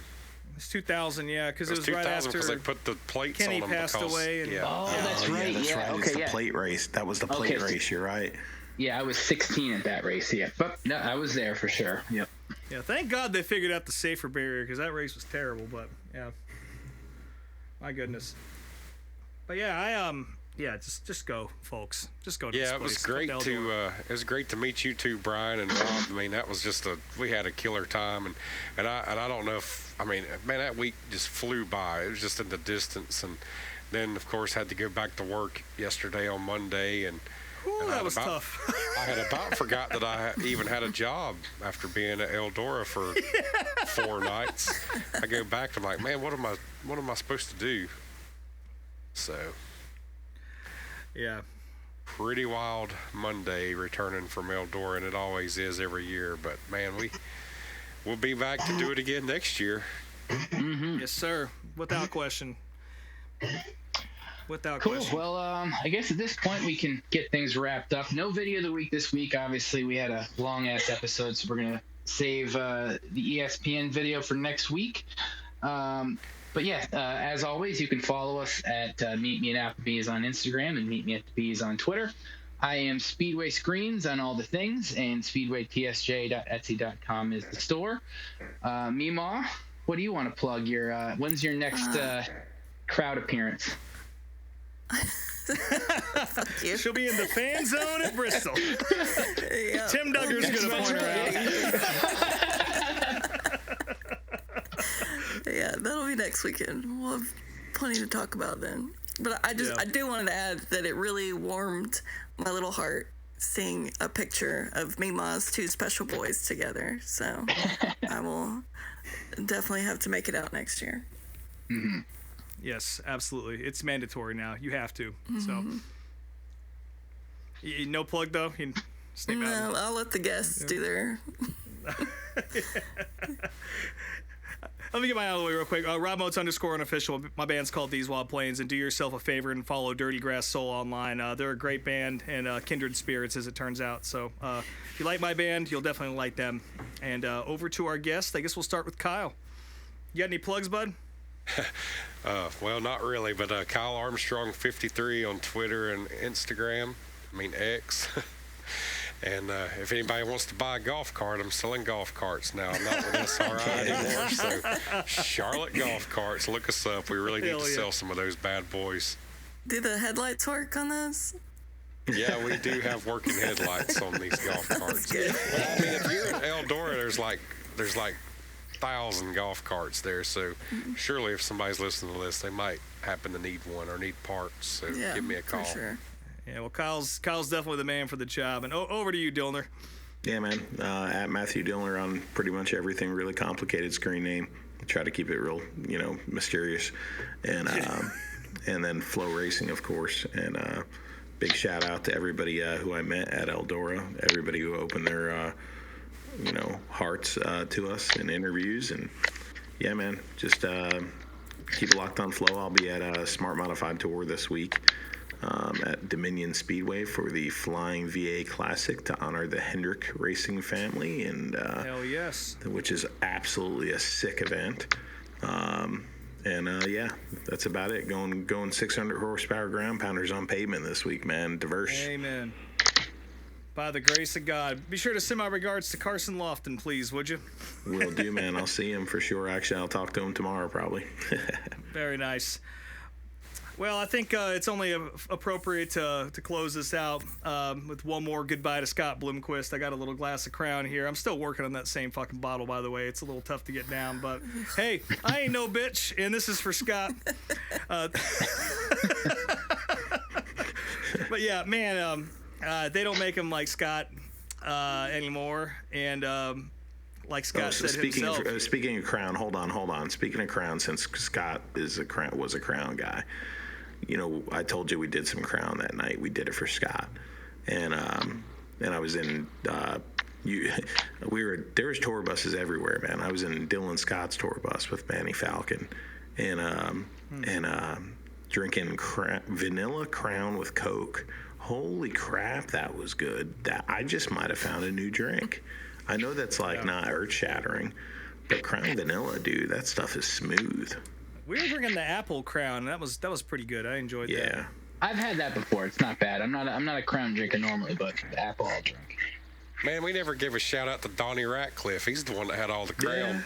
Yeah. That's true, Donnie Ratcliffe. Another one of the good ones to hang out with around there. But yeah, again, just a hell of a weekend, and I raise my glass to Scott for bringing us all together and this racing thing, bringing us all together as friends and family. So, not much more I can say.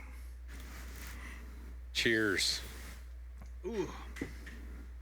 Cool. And with that, looks like the check is here. So thank you all for joining us at Applebee's, and we'll talk to you next week. Riblets.